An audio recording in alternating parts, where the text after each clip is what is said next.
Yep. Still being fucking tired. And we are live. What's going on, guys? I have a special guest here today. It's one of my best friends, Jacob Bynum. Jacob, why don't you go ahead and introduce you to the cast? So, I'm Jacob Bynum. How long have I known you, Chino? Like, probably 3 going on 4 years now, maybe? 4 years. Roughly. A year before Andy's wedding.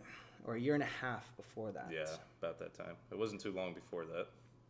Yeah, and it's very interesting, too, because one of our good friends, Maurice, that's how he knew him, and then his brother, Andy, they were always telling me when I was first introducing them to the other side of the family, like, hey, Chino, you don't want to, that's what everybody calls me. I'm like, you don't want to talk too much shit to Jacob because he's going to say it back. And we just clicked. I was like, okay, that's exactly the type of people that I want. And within due course, we became very close friends. We hung out. And today's episode is really special because I've been talking to you guys a lot about BDSM, how to go from text to sex, how to power through a breakup. I did mention it in that particular episode, my power through a breakup, a little bit about Jacob's situation, but he's here today. And the reason why I believe that he's the right man to talk about this discussion is because he does have a child, a beautiful baby boy, but he's dealing with toxic baby mama drama. And this guy makes 6 figures a year, but it's not just a white collar job. No, it is the true hardcore, gritty, nitty, long hours, high pressure, blue collar type of work. And he wasn't always like that. He used to make what? When you were at a Colmart, how much were you making? Shit, when I was at Cormart after incentive, so hourly was $14.50 if I remember right. After incentive, I did the math. It came out to be like $21, $22. But I mean, even jobs before that, I worked my first job, like most guys try to do. I worked at GameStop. I made $7.25. Worked there for a year, didn't get a raise. Went on to work at U-Haul, made $9, which was a lot different. After a year, got a quarter raise. I was like, okay, I don't want to do that. Worked at O'Reilly's, got $10.50 plus incentive on sales. And then I went to Cormart, then I went to Nissan, and now I work where I work now. So. And it's funny you say that because he actually used to live with one of our best friends, his best friend Andy's dad, because he just needed to get out of his mom's house. And You're how old right now? So I'm 25 currently. You're 25. Yep, going on 26 in March. Your highest education, whether it's a skilled trade or high school or associates? So I got like 2 credits away from my associates when I was pursuing nursing, so almost an associate's in science. Okay. And from there, how did you transition from pretty much being a factory worker to what is it that you do specifically now? So same idea in a sense. It's a little more intuitive. So I went from working as like full case selector in a warehouse to being a mechanic for Nissan, which opened a door for me to work for Ball, which they're a plant manufacturer. I'm essentially like, to put it in short, they call me a maintainer, but I'm essentially a mechanic for their machine. So if they go down, they break, they need periodic maintenance, I do it. But it's not your typical mechanic work, right? It's something big industrial stuff, hydraulics, heavy duty equipment. I mean, most people could probably do it if they know how to turn wrenches, but it's the matter of liking to do it and understanding it. And it comes down to the factor of we don't have a lot of clearances that we can adjust, so we go down to like the thou. So like our clearances could only have like a thou difference, so it's very minuscule stuff. As you said, when you're working in Nissan, it makes the big difference between working on a car and then the industrial type of vehicles. What would be like an industrial type of vehicle? So an industrial vehicle would be like, one of those big Tonka trucks, dump trucks, stuff like that. It's a world difference because it's like being a diesel mechanic. Like I worked on diesels, but I didn't specialize in them because you got many different parts that are not found on typical vehicles like gas trucks, gas cars, or even just working on electric cars. It's the same thing. It's worlds different. And I can say working on normal cars versus diesels is a massive difference, and that's why there is that big pay jump. So that's good. So, and I'm happy for him to be able to grow in his career. But it was funny. I think it was in the beginning of July or end of June. And I want you guys to know a little bit of the backstory, and I'll let him speak more on the behalf. So before he actually had his child, he was with said girlfriend or said baby mama. And before that, I think it was, let's say, how old is your son? He is a year and 5 or 6 months, I believe. So 18 months. Let's Roughly. say 18 months. Okay. Just to cut it short. Let's put it back 2.5 years, right? He didn't know if the child was his, although he had a good indicator that it would be his. And I think it was 2020. I think it was 2021. Yes. That's New Year's, and I got really trashed that New Year. So 2021 New Year's Day, I remember that. I was really trashed, and I ended up throwing up that night in my own bed. And so ever since then, I've learned how I can't get that drunk anymore. But essentially, he's with this girl at this time, and he says, "Hey, Chino, I'm bringing out what's her name." So we'll call her Jane. Let's call her Jane, right? We'll call her like, Jane. let's prevent any kind of Yeah, I slander, don't wanna- I don't libel, or wanna name defamation. drop. Let's call her Jane, right? Jane Doe. So Jane Doe, and again, all of this is in our opinion. You can't defame me if this is an opinion. It's not a statement, other than what's chronologically factual. So, January 1st, 2021, I get super trash. He brings a girl out, and for me, every time someone comes out, I always challenge them, but he said, "Hey, just..." And it took a lot for him to just say, "Hey, don't say anything about this," because he's telling me about the baby mama drama.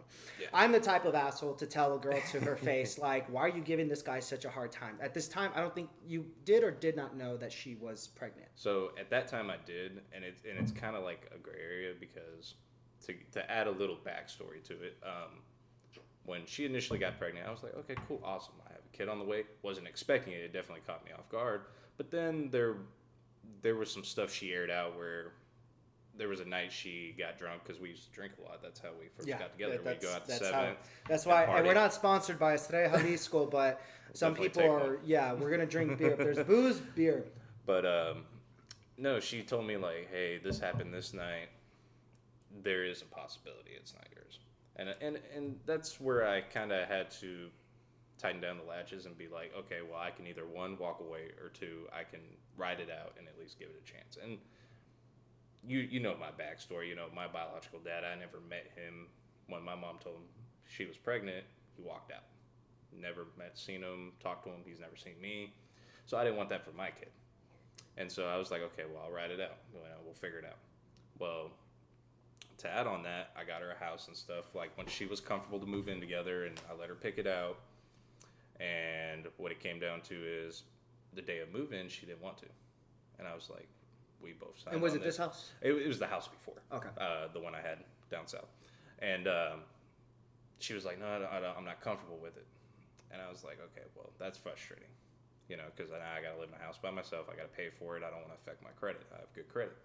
And so what continued from there is a few weeks later was supposed to be the gender reveal, or the baby shower. I believe the baby shower, because we knew the gender already. And I was like, hey, where's it going to be at? What place, what time? And this is like a week before. And I kept talking about it till like 2 days before. And she wouldn't tell me, oh, I'll let you know when it comes. I was just like, fuck this. It doesn't feel like I'm involved. Like, I feel like I'm being put on a back burner. And so that's where I cut ties. I was like, if it is, it is. If it ain't, it ain't. And like, I was just convinced in my mind, at least mentally, that's not my kid. Otherwise, who would do this to this person? You know? It seemed like a guilty judgment on her part. And it sucks because in the future, I found out her ex-baby daddy ended up going. Yeah. And, Yeah, and that's so rough. this was after the first, right? That the things kind of started progressing with the gender, or Yes. the This baby is kind shower. of where it all stimulated from initially. Yeah. And bear in mind, Jane has 2 daughters that aren't his, obviously, right? This is his first child. And what's your beautiful baby boy's name? Xander. Even with that, let's kind of jump a little bit. I'm in his beautiful 3-bedroom, 2-bath house here in South Fort Worth. And he even has, the reason why he got that, right? One, not only for his son's room, but daughter's room. He could have been an asshole and be like, no, the daughters can sleep in the living room. No, he actually didn't you get them bunk beds or something? I did buy them a bunk bed. I assembled it myself. I got him a dresser. I got him like a rug. Like I helped design it and decorate it. And it's funny because she mentioned to me like, oh, they've never had a TV in their room. And I was like, oh no, like I had a TV as a kid. Like no, we're not doing that. So I got them a like 45 inch TV so they could watch Disney Plus and stuff. And I was just like, you know, try to spoil them, you know, give them that chance. And so this is kind of where things so let's say January 1st, 2021, before his child actually came to this earth, Every weekend, I'd always see on his Snapchat, we'd go out, have some drinks, go out, have some drinks, go out, have some drinks. And this is kind of where we finally are getting back together. And I said this because I said this in a couple of episodes behind. The minute that his child came to Earth, all he wanted to do was just spend time with the child. Like, he would work, 14, 16 hours at times? Oh, yeah, easily. Easily. And 3-bedroom, 2-bath house. All she has to do is keep the house clean, keep the kids in order, make sure they're fed, however you're going to feed them. He buys groceries for children that are not his as well as his own. He brought them in, and I know what it's like when you have a stepdad that raises you. I talked about this recently, that the man who raised me was my grandmother's second husband. Okay. So he's not even my biological blood. Yeah. But all my cousins, it's funny, you look at them, we're all white, and then you look at that, because it's funny, because with that, not biological grandfather, and then my aunt, that's biological father. But the funny thing is that, like, I just didn't know that till I was 12. Like, it was something that was taboo to me. And so with that being said, love my Abuela Pancha, my grandma Frances. She treated me like her own blood, and I appreciate that. But with that being said, all you have to do is you have everything to work for. You are literally a housewife. And this is something that we've kind of learned since we got back into it. We try to invite him out after his kid's birthday, or after his kid was born. Try to invite Jacob out. Nah, he's, I want to be with my son. Okay, I respect that. Want to be with my son. Want to be with my son. And then I remember seeing him a Snapchat with him and I think it was your first birthday party. His first birthday. His first birthday party. And I kind of got a little bit salty because I would have loved nothing more to, like, come with him and get him a gift or anything like that. I mean, Jacob's here, family to me. We're really close, right? If I call this guy at 2 o'clock in the morning, he's going to be there. And turns out that was kind of the tipping point, and now things have progressed really, really bad. Baby mama drama. But with that being said, and this is where I'm going to let Jacob speak here. One day, I'm literally getting my eyesight done, or getting my eyes checked at the optometrist office. And it's like 4:15, 4:30 or something like that. I think was it Monday? I think it was a Monday. It was early in the week. It was either, I want to say it was a Monday because most people were busy. Yeah, most people were. I think it was a Monday or Tuesday. And I checked my phone, and I see this guy post, and he rarely posts on Facebook. He says, essentially, I'm going to paraphrase it, but don't quote me on it. I do everything to take care of daughters that aren't my own and provide you a house, and you don't have to pay anything. And then you're pretty much stating that she's going to take your son away from you. You're never going to see him again. Yeah. The minute that I saw that, right, I'm just checking through Facebook while they're giving me my prescription. I give him a call at the optometrist's office. I'm like, hey, bro, you okay? And I could hear this guy. There was a cinematic pause. He says, no, man, I'm not. And I knew as a man he didn't want to break down. I'm like, I'll be there in an hour. And this was in Fort Worth. So from Middle Fort Worth to South Fort Worth, it's like an hour drive. I-35 is horrible traffic. I get here, brought some cigars. He kind of told me the situation. As I'm pulling up, he's installing cameras in his house that he didn't have because she has access to your house. And yeah, unfortunately still has the house key. And you can go ahead and take the piece of how after that has progressed into now. So the way it's progressed is it's real shitty because I'm in like a rare case is like what I tell people, and people are like, it's not that rare. And I was like, I've never heard about it other than maybe once, where you have a man willing to provide for everything, not bitch and moan about it, not do anything for himself, not hang out with his own friends or family. And he sacrificed a lot and on that one. And it's all out of spite. That's the worst part. You can tell it's out of spite. Just the way she talks and the way she's acting about it. It's all out of spite because she would preach to me when we were together, like, and get an argument. I'll never hold your son from you. What's the first thing she does? Hold my son from me. And it's all out of spite because I've never once laid my hands on her. I've never treated her daughters, or him like maliciously and have them go without. But at the same time, you still let your ex-baby daddy see him, who would say vulgar things in front of the daughters, like calling their mom a bitch, or you can imagine what is being said, and they'll repeat it to her, or even beating her in front of them, which they've had a CPS case over. You'll let him see them, and he doesn't want to see them. That's the worst part. She'll just leave him with him. but you're gonna take a guy who wants to see them, and who's willing to work with you too. I told her, I was like, I won't give you money because I want to know where it's going, and obviously it's hearsay. But whether it's diapers, wipes, clothes, toys, whatever you need, I will buy. I will bring it to you so I can see him, and to make sure you get it. And this is after, like, Yes. in June that one day. Yes, and I was like, I'll do that. And she's like, no, you know where I live, you know where I work, because she got a job now. Didn't have a job our whole relationship, but does now. You know where I work, you know where I live. You can leave it there. And I was like, no, I'm not doing that either, because She's not doing that. I'm not going to do that because, one, I'm not seeing my kid, and that's unfair to me. Two, if it gets damaged or stolen or lost, that's just another thing for you to bash me for. And it's shitty because I got a text. I would text her, so she initially blocked me on everything. I blocked her on everything, and then I unblocked her. Which is very counterintuitive. Just Yeah. let's say just on both parts, it's very counterintuitive because then, as we say, the child's the most important thing. Your child, Yes. that you're willing to do anything, die for, and then it's like we're both blocking communication. It's like It is, and that's how I looked at it. And I was like, okay, well, I want to see my kid. So I unblocked her, and I had her blocked maybe a day or two because I thought about it. I was like, well, I got to fight for my kid, see my kid. So I would send her one text a day, just one, so it didn't come off as like harassment or a reason for her to block me again. I'd send her one text a day at about 8 o'clock every morning, whether I was off work or getting off work or off that day. And I'd say, can I see my son today? That's how I worded every single time. I'd either get no response, I'd get blocked because it would show it wasn't delivered, or I would get bashed. And she'd sit there and just bash me, and I would just say, that's not what I'm asking. Can I see my son today? Emotional abuse in of itself. Oh, it is. And that's what really drew our relationship to an end, like outside of like the cheating or like the assumptions. Or the infidelity, whatever. Well, I feel like on her part. Well, absolutely, because at the end of the day, when you work a night shift job from 6 p.m. to 6 a.m., you don't do anything for yourself. You provide everything for them, which I was more than willing to do. I didn't want anything in return. I enjoyed doing it. And you get told every time you go to work, hey, you're cheating on me. Oh, I hope she's worth it. Like, is what she would say. And you're just, after so many months, you get frustrated because you're like, I'm doing all this and I'm still getting treated like trash. And I'll be the first to say, like, I'm guilty of enticing, like, the abuse because I look at it like this. I shared my location on my phone on Snapchat. Yeah, I know, you're going to love this one. And I shared my locations on those.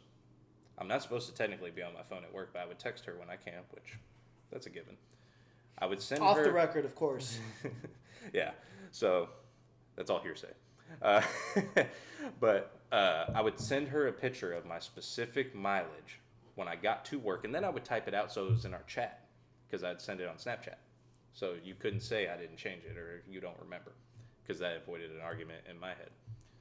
I would send her a picture on my break of the mileage when I got off my break and then when I left work. And that part with the mileage, that was my idea just for reassurance because I know her past, I know what she's been through. I don't want her to question anything, so I try to cover all my bases. And still, I get accused. It reminds me of that movie, Why Did I Get Married, where that Oh, yeah. that woman, that wife is literally, and he has a different baby mama as well in the movie. And Why Did I Get Married? I think it was Michael Jai White, that particular character. She's pretty much checking like what's his mileage to work, to the gym, to the store, and back. And I remember in this one particular scene, she's like 0.6 miles off. Like, what did you do in that 0.6 miles off? And then I remember it's funny though because using that particular movie, if you haven't seen that, Why Did I Get Married to, look at Michael Jai White's character and the wife. That's literally what it is. She's so toxic. She's so insecure that you're going to cheat on her. She's just proclaiming that you are cheating on her. And I find this very interesting. And this is just something that I'm speaking to him as a single man. I don't have kids, or at least kids that I know about. But I find it very intriguing that you do all of this, you work the hours, and between all of us in the group, he's actually the blue collar worker. Like, he is a blue collar worker. All of us that we met, I met him after college, or if I met him during college, it was with my friends. Yeah. And same thing. Everybody's a blue collar worker. They have some sort of license to do something or degree. And I think you just have certifications to work on certain, or not even that, right? No, I just have experience. Experience, right? Hard work, experience, nitty gritty. So we've actually praised him a lot because I remember I had some problems with my car and he could tell me in probably about 2 minutes, yep, this is what's wrong. So if you go to the mechanic and they're going to tell you this, tell them no, you just need this, this, and this. Yep. And I appreciate that too. So you do all of this, you provide for everything. And I think it was parent alienation, that's what they call it. Yeah, so I actually had a lawyer tell me about that too. How did that come to fruition, or did it manifest into anything? You know, with the way the situation is, it's really hard to prove, and it's really harder as the male. That's the thing. It's kind of like in Texas, it's a fucking shit show. Oh, dude, it is tooth and nail the whole way. It is tooth and nail. Like I know one person that got lucky, but he had more than I did. Like I have more in general, like as a whole. But what he had is his ex-wife to be and ex-baby mama to be was on hard drugs, like not like marijuana or something, but like she's on heroin, or crack, or like something. I couldn't tell you what it was, but it was something hard. And he got a lawyer, got full custody. Well, ended up making it half custody, and she pays him. Okay. And you don't hear about that often. You don't. So I know that for a fact. And you need something like that to win full custody. Like if you don't have that, your chances of getting full custody are probably 1 out of 10. I mean, realistically, unless you just get a good judge or certain points are made and there's a history, that's the only way. And I mean, I've dug in with, like, I talked to. Do you have an attorney now, or? I was talking to one out in Dallas, and I mean, this dude is amazing. Somebody recommended me him. It's a guy who got full custody of his son, but his situation was kind of special too compared to mine. And all our situations special? It's like you have to be super special. Yeah, no shit. But he recommended me to him, and I did research on him. His dad was a lawyer growing up, a family attorney, and then he went into the military. He ended up being a JAG officer. I don't know if you know what a JAG officer is, but it's the military's version of a lawyer. Attorney, yeah. Yeah. So he did that for X amount of years. I couldn't tell you, but I know it was at least double digits. Retired from that, became a family lawyer, and he's been doing it at least 20 years, I imagine. Mm-hmm. But so I was like, this guy's badass. And so I talked to him, and I was like, hey, I need you for this. And he's like, well, what county is it in? And I told him the county. He's like, dude, I don't know any judges in that county. He's like, I think he'd be better off with someone else. And I was like, maybe someone that knows that county, but I want your experience. Yeah. Because this is something like you specialize in. Like, who cares about the judge? We can't dictate that. Yeah, the judge can literally, and I say this, the judge could literally, and you're going to laugh at this, guys. It all ties into family, right? The judge. Yep. To give my side comment on relationships as a whole, and this is how all my relationships moving forward,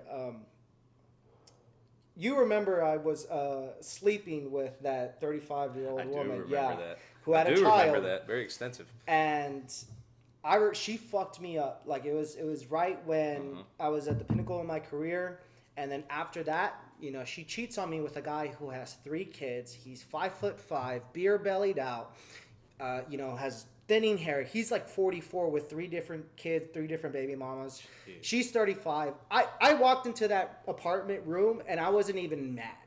Yeah. Like I looked at the guy that she's cheating on me with, worried. And I'm like, I'm not even pissed. I'm like, you downgraded. You went from, and I was 24 at the time. So she was like 10, 11 years older than me. You went from a guy who works at UPS and Budweiser, and this is not shitting on a factory worker, but if you're 44 years old and you're making $15 an hour and you have 3 different kids, 3 different baby mamas, whatever the fuck it is, and this is in let's say off the record, right? Because this bitch is probably gonna look at it and try to fuck that defame, slander bullshit. He's defaming me. And I see this, and I wasn't even pissed, and I'm like, I just got my shit from her apartment, and I left, right? And then she said, well, you knew that we were just friends with benefits, and I'm like, that's true. The only fucked up part is that we were coworkers, and she was my boss. I was her boss first, then they moved her to her being my boss.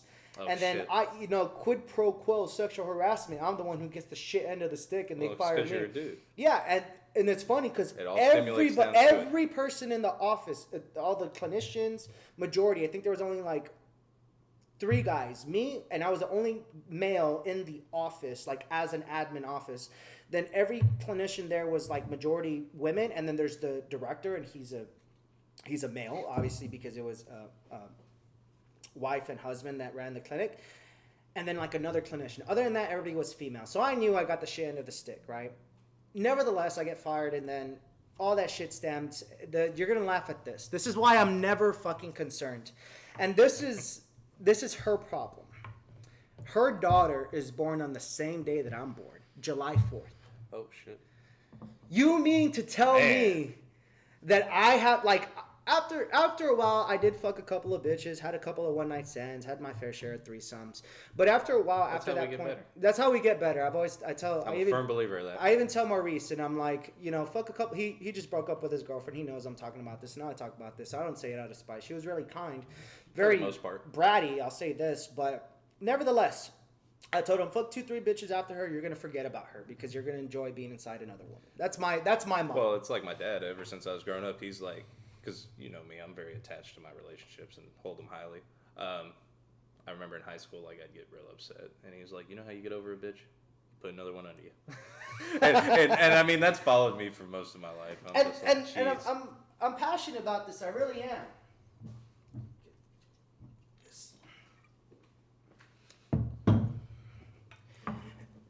And so, with that being said, I lost my job, but then I got a job, the current job that I have now. I'm not going to disclose it because if somebody finds this video, I'm going to be sent to human resources because the shit that I'm saying is provocative and whatever. Well, everybody's sensitive nowadays. Yes, but I appreciate they give me autonomy. Oh, thank you, sir. Yeah, I appreciate they give me autonomy. So, with that being said, after that, I was hurt. I was heartbroken, right? I lose my job and I lose a girl that I genuinely thought I loved. Turns out it was just the idea of loving her. So it took me a while. I can relate to that. It took me a while. And then I had my fair share of sex. And believe it or not, this is kind of the pinnacle for me. I still did my therapy, still got my medication right, my dosage right. I actually didn't speak to a woman for like a year and a half. And I tried doing the dating apps like Tinder and Bumble, but that's gone toxic. down the hill. That's toxic, man. That's gone downhill, and I'll tell you why. Because in my previous episode before this one, guys, I actually talk about the hidden gems, Hinge and Facebook dating. I have had so much luck. I've heard good things about Facebook I've had dating. so much luck on Hinge and Facebook dating. You have no fucking clue. And I'm gonna tell you a little bit, but you have to watch my last episode. On that one. And so, Tinder, Bumble, fine, whatever. I'm pretty much meeting a whole bunch of single moms, which I'm not shitting on single moms. I'm just saying it's toxic women. Bumble, women are horrible at mate selecting, especially if they're on birth control, hormonal birth control. They're horrible at mate selecting. That's why there's so many divorces. The men need to take charge, and this is where I say this.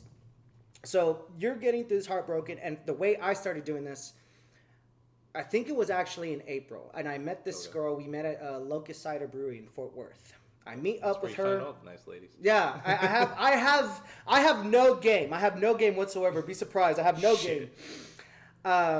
Because we're probably the most brash people you'll ever think of. Oh, we're abrasive. We're abrasive. We're brazen. We're straightforward.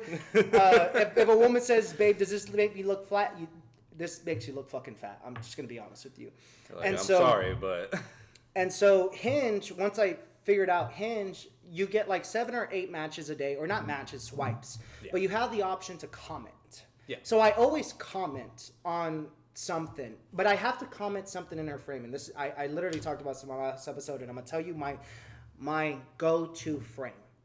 Hey, and I always use their name. Hey, Sarah, just random thought off the top of my head. Hey, Sarah, you look as cute as a button, but I know it comes with a feisty attitude demon emoji. And I send that. 8 a day. I get 8 a day. That's all I get. I'm not paying for shit.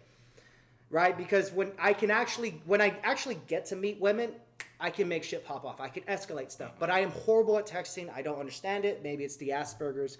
I'm the same way. Same way. So I can do that with Facebook dating as well. I can comment and I say the same shit over and over again. And Facebook dating, it's free because it's tied to your Facebook account. But they can't see your actual Facebook profile. It's just tied to, it's pretty much like its own unique service. Oh. And it's funny because I wanted to tell you this. About 7 or 8 girls that I either matched on Hinge, and let's say I matched with them and they unfollowed me, I will see them on Facebook dating again. They're fucking recycling themselves to another thing because they can't get shit on Tinder because the guys who want them, they don't want them. They're like, yeah, this guy wants. They're horrible mate selectors on Bumble. Hinge. Yeah, because they don't want to comment back. They're like, oh, I don't like talking first. Yes. So I've had plenty Facebook of girls dating. Tell me that. There was one Russian girl that I had matched with. I said something. I said something to her, and I said, if you can't give me peace of mind, I'll have to leave you. She says, Russian men will sacrifice whatever they want to women. Then she unfollows me. I don't give a fuck. Welcome to America. I'm like, I will not sacrifice peace of mind over pussy anymore. And that's what a year and a half of being pretty much celibate, of not being with any woman, not even going on a date. And the way I actually developed, I'll say, my game now, the first matches that I got, let's say April, because Amber was one of the girls, the teacher that I was telling you about, the one with the implant. Yes. She actually found out my podcast. Oh shit. So on the second date, she says, That's what's with your podcast? And I'm like, well, what about it? She says, if you ever talk to me the way you talk about women on your podcast, I will kill you. She said that word for word. This is not even paraphrased. Man, put a ring on hold that on. No. ring on I'm not that doing finger. that. And I'll tell you why. And I'm like, Amber, have I in any way, shape, or form disrespected you, called you a bitch, a slut, a whore? Have I yelled at you? Have I defamed you or slandered you in any way? She's like, no, but if you ever do that, I'm like, so then I have a question. You've listened to an entire podcast episode and you still came on a date with me.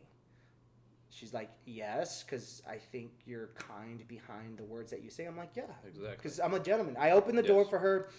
Like, if I'm in the car with her, I say, don't open the door. I tell them, do not open the door.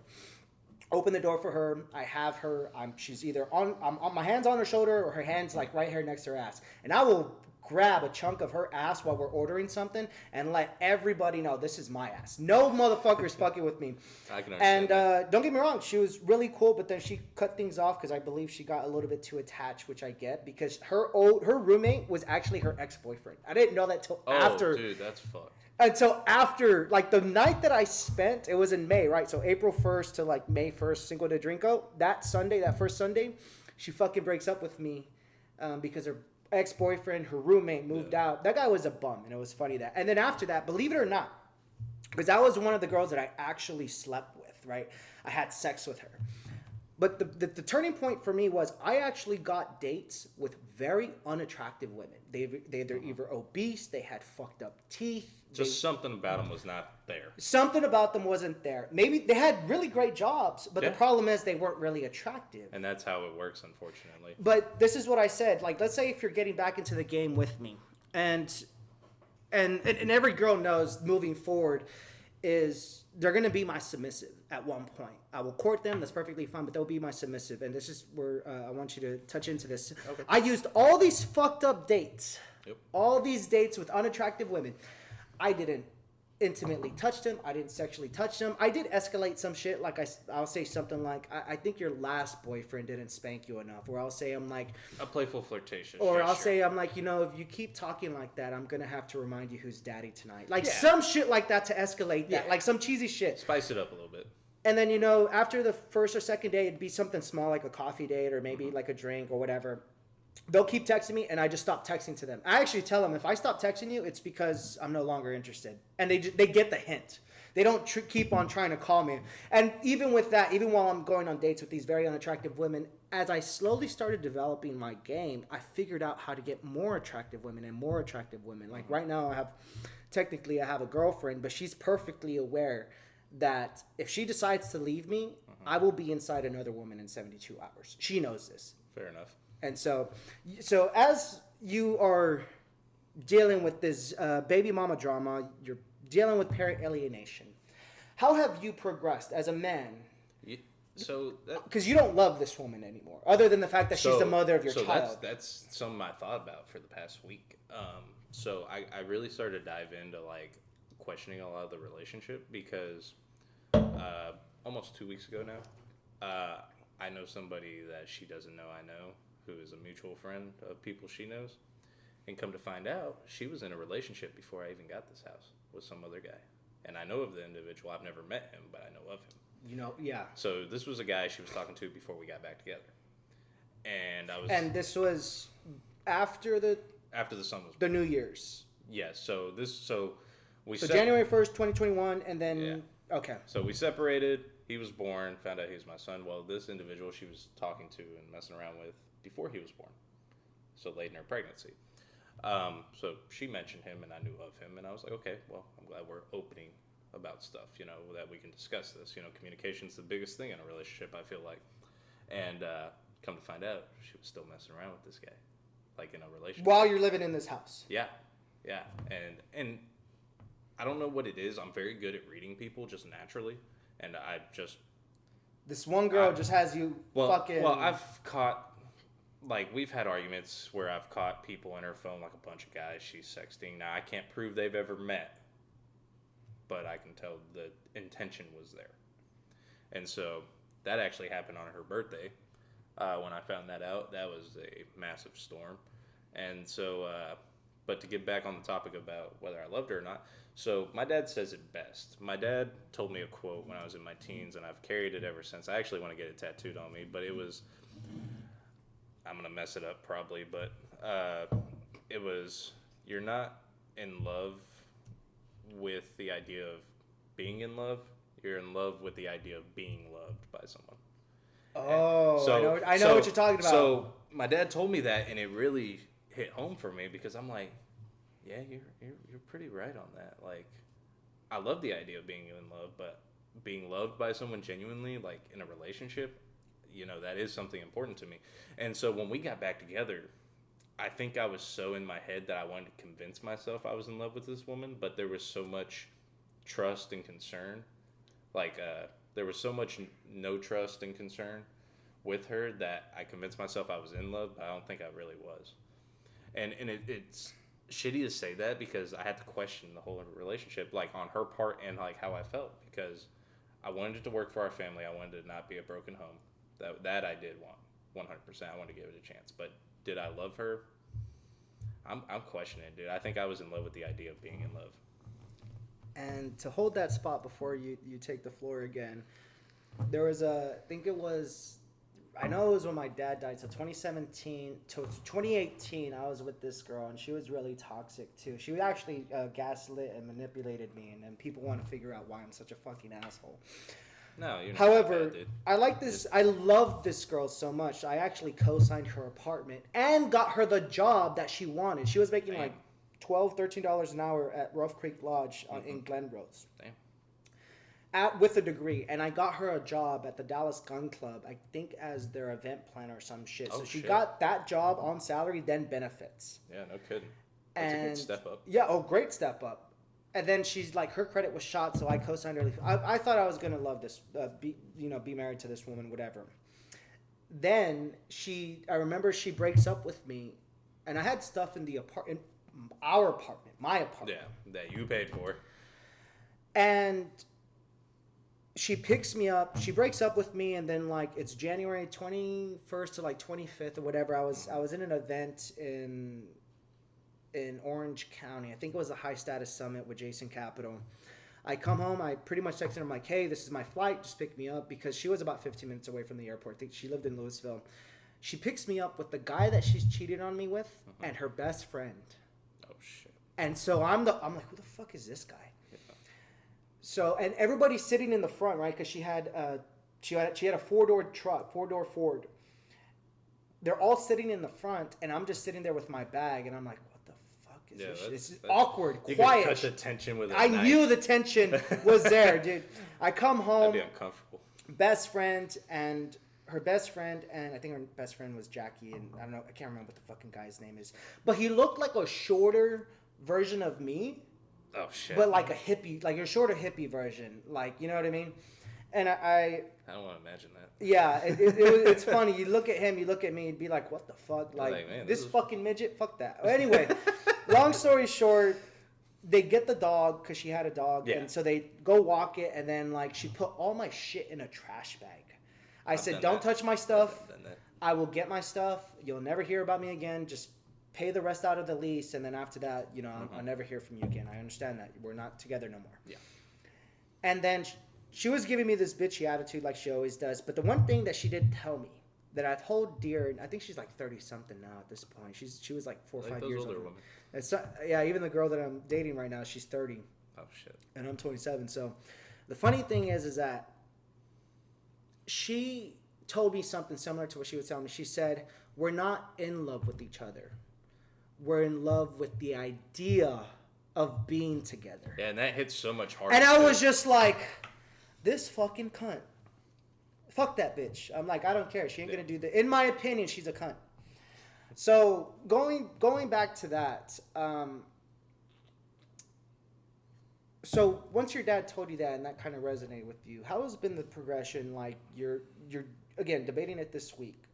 Yeah. So I debated all that, and I'm pretty convinced like I wasn't in love with her. I think I was just there to be with the family and hope there was a day we could be in love with each other, which in reality, in reality, if anybody was, it would have been me and not her. Turning a house into a home. Yeah, and that's essentially the most peaceful thing. Yeah, and that's what I wanted, especially for like the kids too. Like I didn't look at it as just like us. It's like I was taking them at their primary living situation with their dad, who is an ex-pillhead, which I'm convinced he still is because he goes to a clinic where they give him the same pills essentially to help him relapse, or not relapse, but get off of it.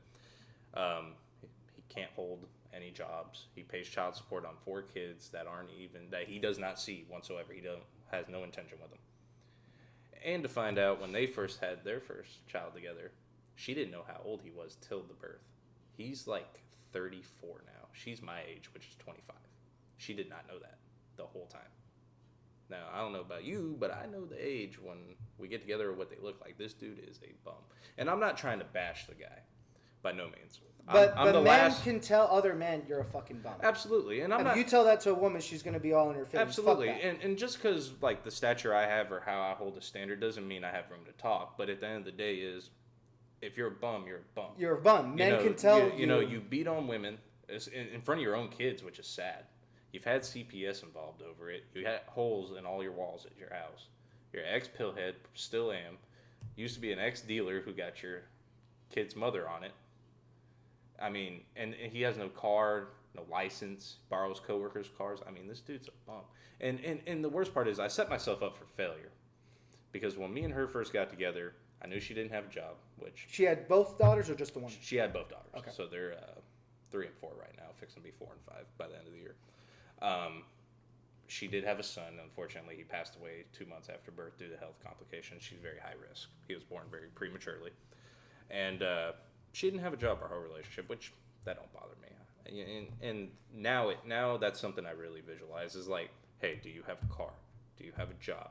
I'm even tempted to ask your credit score because she didn't have one. To the women that you're dating now?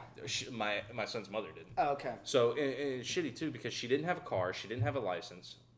When she was pregnant, I found out she had $3,000 worth of warrants, which I paid all of them. I helped her get her license. I helped her warrants for what if she doesn't have a car? So she didn't have a car, but she always drove. So she didn't have insurance, okay. Speeding. I found out later down the road she had a ticket for a PI from 2017. And I'm like, Jesus Christ. And then I don't have a problem if you smoke weed. I have a problem if you smoke weed around your kids, like them right at your feet. She does not care. And that should have been the first red flag. And I blame myself for it because when we'd hang out with her daughters, like when I finally got introduced to them, we'd be in her car, we'd go to the park, and she'd be drinking, what are they called, Cayman Jacks, in the front seat of her car. And then she would pull out a metal pipe and heat it up and do a dab. And I'm sitting there like, I was so in love with the fact of being in love with this chick because when I knew of her for a few years, never talked, but I thought she was just so attractive in my eyes. And I was like, oh, I'm getting this girl. Like, I want to be with this girl. And, like, I blinded myself of judgment regarding all that. I was just like, F all that. And it's poetic justice because at the end of the day, like, she looks rough now. Like, whether she's gained weight or lose weight's irrelevant. Like, her body took a toll. Like, this pregnancy ruined her body. And I'm not going to go into detail just for privacy reasons, but off camera I'll tell you because you'll get a good laugh out of it and feel bad for me, honestly. But there's some things like you can tell, and it's funny because one of her features was her breast. And she had nice, bigger sized breasts when we were together. She had some tiggle bitties. Not anymore. Some sago bitties. And I'm not trying to trash talk. It's just, unfortunately, that's... In your opinion, of course. Yeah, and I'm not trying to trash talk. It's just that's what happens when you have a child, you age, and it's uncanny that people know me growing up. Those are the type of girls I would date with bigger chest.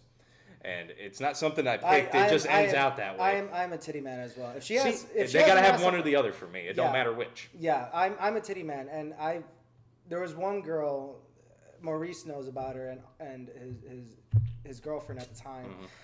Because we did a trip out into San Antonio, and they're like, "Oh, you're bringing out a girl." It was supposed to be a boys and girls trip, but at that time I was dating this one girl. Yeah. She was probably about $110, $105. She had literally she was tiny, dude. Tiny.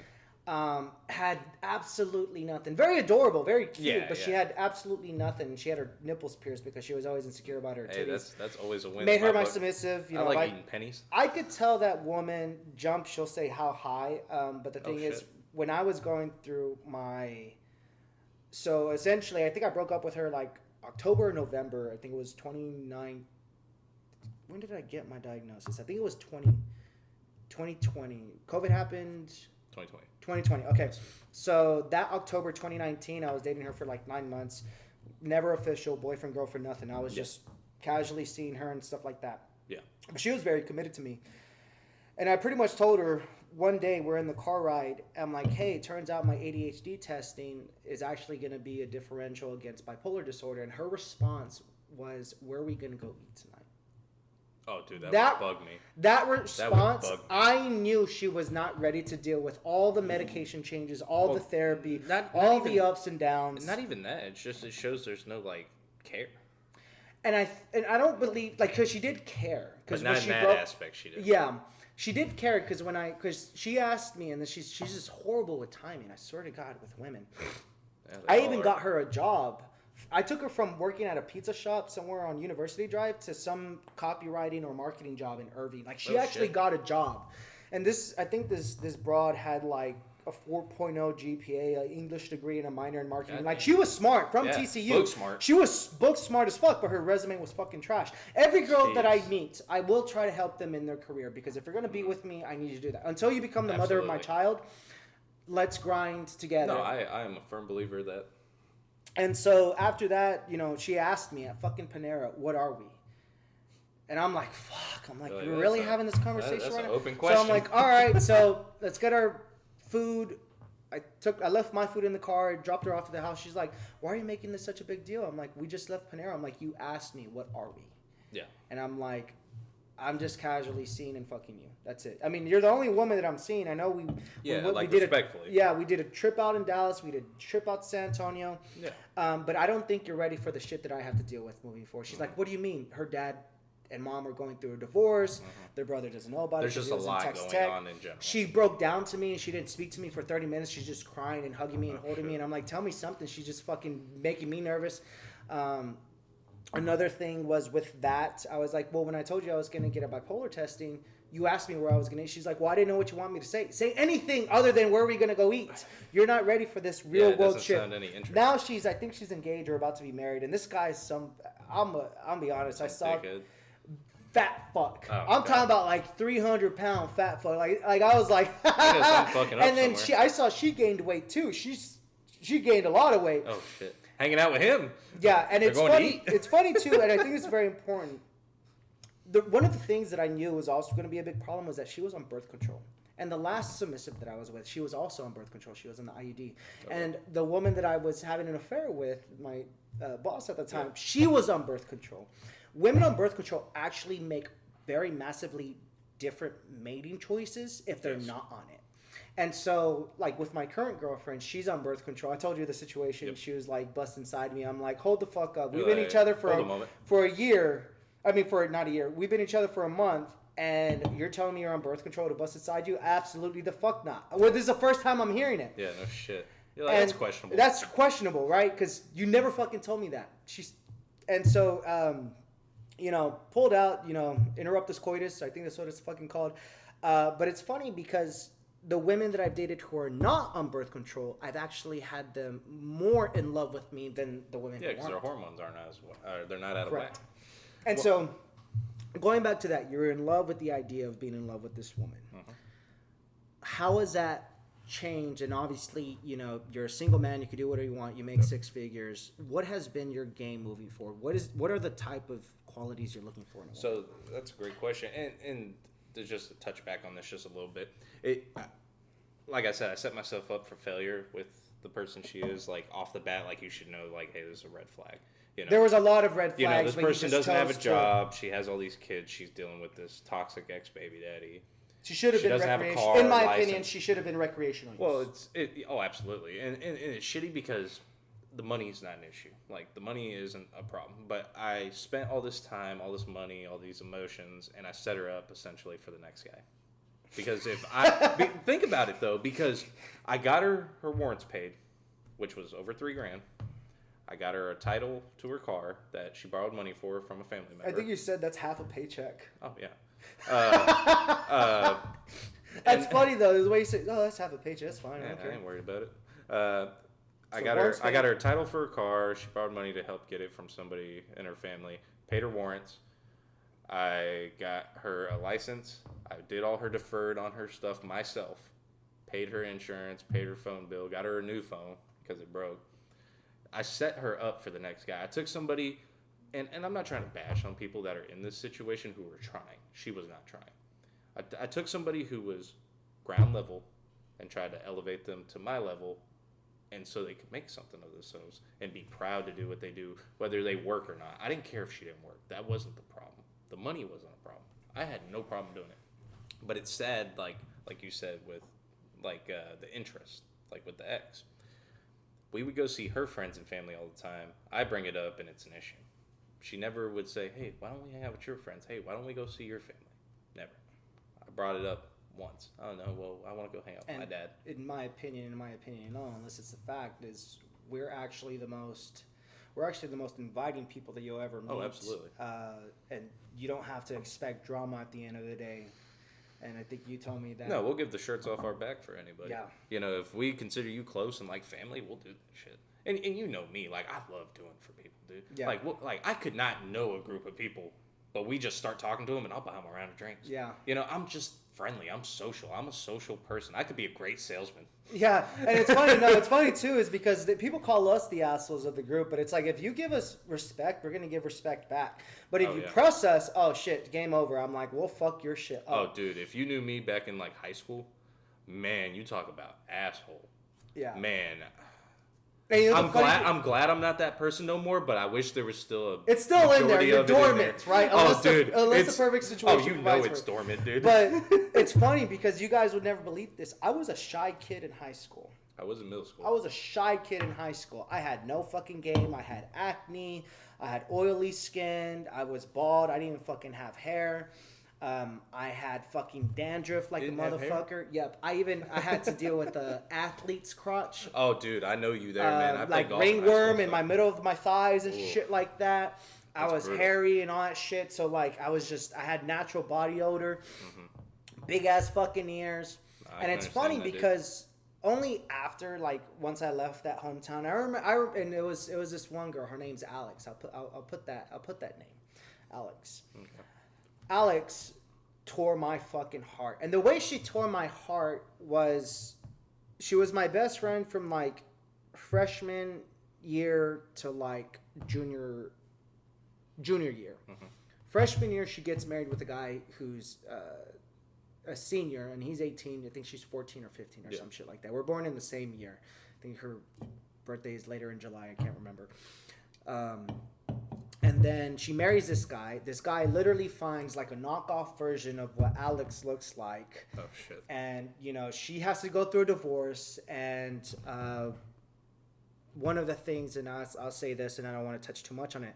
She told me about an SA situation that happened to her when she was younger. Yeah. And I had to live with that because she never told her dad about that. Oh, shit. And so it was really hard.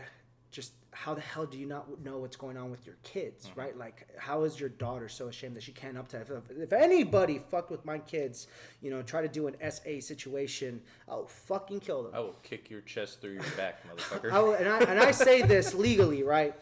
So, with that being said, then she ends up being with. She always had multiple boyfriends, and. Yeah. I remember junior year, I remember she was with this guy, and it was funny. I think it was my cousin, if I'm not mistaken. And he actually lived down the block from me, like on the same great. And I remember one day I see her, she had bruises on her arms, and she had like bruises somewhere. I remember seeing bruises, and I'm like, you have to pick him or me. I'm like, if you want to be my friend, I can't do anything. And it bothers me. She picks me, she breaks up with him, and then we get together. Went to prom. Man, at least you went to prom. I didn't want to go. I hated everybody.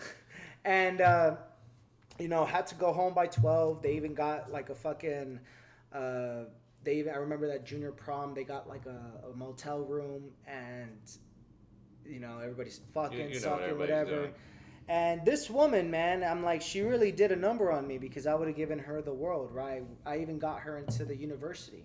Oh, I even got her into university, right? I went to university. We're gonna go to the same university. She would have been my high school sweetheart, right? Yeah. Love of my life. That's fine. That's cool. Tell me my ex-wife were. But oh yeah, you were married too, and you have to make sure that you mention that. Yeah, we'll talk about that here in a second, because I got a good thing for that. So with that being said, I only had eyes for her, and the reason why it didn't work out was because she lied to me. Essentially, we're laying on this bed, and she's saying, "I'm not going to go to this party. I'm not going to go to this party. I'm not going to go to this party." And then I get a text on her phone, right? And the girl's name is Olivia. And she says, "When do I pick you up for the party?" I just broke down crying on the fucking room. And then her dad walks in from work, and the mom, he's like, "Why are you crying?" I'm like, "Oh, something happened with my grandmother. Just wanted to express what's going on with me. I fucking lied to this guy." And then after that, I knew she went to the party. I knew she went over to that DJ's house. Yep. And then all the people that were there, they said that she walked into the room and she never came out. Oh, fuck. And I could never figure out if she was telling the truth. So that's my thing. I'm like, I don't care if a bitch... Actually, right now, with the women that I date, and I want you to get back to you talking about you having a wife, because I don't think we even mentioned that. No, but we will. The way I set my frame up with any woman that I date is... I have love for a woman, but it would be really hard for me to fall in love with a woman, because I'm not saying that I don't care for any woman that I'm with. My thing is that I've been burnt so much is that she has to do a lot more now because of what other women have done to me. This is not to say I'm not respectful. This is not to say I don't pick up the bills. This is not to say I'm not a gentleman. But I have a lot of standards now, especially them becoming my submissive. The more submissive they are to me, the more attraction that I build to them. But the thing is that, and I think this is very important, so you can talk about the fact that you were married, I cannot make a woman stay with me. Every decision, everybody says it's 50-50. No, when it comes to decision, it has to be unanimous. Yep. 0 or 100. There is no 50-50. There is no 75-25. It's either 0 or 100. It's absolute or it's not. There's no silver lining. It's yes or no. Yep. Be autistic a little bit, right? Hold up. So let's say this woman breaks up with me and I'm begging her to come back. I'm literally trying to coerce this woman, and I'm losing more respect the more I'm begging. Fuck that. If she says, "I don't want to be with you anymore," okay, cool. Well, it's not even that. It's just respect for yourself. Thank you. That is just the factual thing about it. And I'll be the first to say, I'm guilty of doing that at some point in my life. And, that's just human nature when you care, dude. But you got to have respect for yourself. And to segue off of that a little bit. So, yeah, you know about my ex-wife a little bit. And here's the thing is, like, being more mature now and looking back on our relationship, I can forgive her. Now, she cheated on you or cheated on her? Or? So I didn't cheat on her. I had plenty of opportunity to, but I was young. I was very in love. Like, I love this woman, and she was she was tall, and like, I'll be honest, that was the first tall girl I dated, because she was like 6'3". I'm 5'8". The current girl that I'm dating, she's 6 foot. Dude, I love tall women. It's the long legs for me. You know, it's not even that. I mean, that's what it is for me. She was a collegiate wrestler as well, so she's not a fat woman. No, but she's toned. Big. Like, you look at her, she's like, this girl has shoulders like mine. Kill me. Yeah, and she makes me look small. Yeah, you look at her, she's like, I gave her a pair of my shorts. I'm an extra large. Her hips are so wide. She made my fucking shorts look tight, and I wear an extra large. Nothing wrong with that, homie. And I'm like, I'm fine with that. You're like, hell yeah. But yeah, no, it's funny. I didn't know that she was tall. She was 6'2", 6'3". Okay. Yeah, and I mean, I never dated someone taller than me to that point. She was used to dating shorter guys, so it wasn't new to her. It was just you got to deal with the shit talk, because we got together my sophomore year of high school, towards the later end of it, and we were together till I was right before 21, because I couldn't drink yet. So we were together about 5-6 years, married 2 of them, 2.5. And being more mature now, like, I can forgive what happened. She cheated on you? Or? Yeah, so unfortunately, similar situation. And I can compare my ex-baby mama with her a little bit, but it's a little more justified with my ex-wife, because we were in high school. You're not going to have the best job. You're not going to have the best credit. You may not even have a car, which she didn't have those things. She did have a job, and I helped her with it. and I wanted to help her get a car, but it's a different standard then. But so the way we ended was there was a here and there times where I'd catch her flirting on the phone, cry about it, we talk to each other, we work it out, and go from there. You know, I wouldn't hold it to her because Were y'all living together or? halfway through the relationship, yes, we were living with her dad, and I wouldn't hold it to her because at the end of the day, if you're gonna be with somebody and continue to date them over something like that, you need to drop it. You need to pretend it didn't happen. Like, have that concern a little bit so to protect yourself, but don't let it eat you away from that relationship. Now, if that shit comes up, you fucking run. You take it and run, and you're like, okay, cool, walls up. And so that's where, being so in love and young at that time, I failed because it happened maybe 2-3 times tops. And what was the driving factor is I'm good at reading people even at a young age. Me and my dad are very similar in that aspect. We didn't sleep with each other for 3 to 4 months. Something just in my gut was telling me something's different. I'm with this person every day. You don't have the lust for the woman? No, I know. I had the lust for her. I wanted to sleep with her, but there was just something in my gut telling me, hey, like a sixth sense. Something's off. Like, and when I get that gut feeling, it's not right 100% of the time because that'd be absurd. But majority of the time, it's been right. And there was just a feeling, like I could tell something was off. And when you're around somebody that much and been around each other so much, you can pick up. You know when something's off. I mean, it's obvious. It's almost blatantly obvious. Not to the normal person, no. But something was off, and I was like, something doesn't seem right. Well, she was like, hey, I'm going to go with my best friend. We're going to go visit. I believe she said they were going to go visit some of her best friend's family, which I knew her best friend. Very sweet girl. Never had a problem with her. Well, her best friend posted on Snapchat that day she was at this place. And I was like, that's not where she mentioned. So I messaged her. I was like, hey, have you heard from my wife? She's like, I haven't spoken to her in a couple weeks. I said, oh. So I called her a couple times, went to voicemail. She calls me back. I was like, hey, I was irritated at this point because I was concerned. I was like, hey, what the fuck's going on? Like, what are you doing? Because you're lying to me. She's like, well, I'm out in this town south, 2 hours away. I won't say what town. But 2 hours down south, I'm with my ex-boyfriend from when I was 14 that my dad had a restraining order on, and his fiance, and they had 2 kids together. So she was there, like, hooking up. With her boyfriend from when they were 14. Yeah, and the fiance knew about it. She didn't give a shit.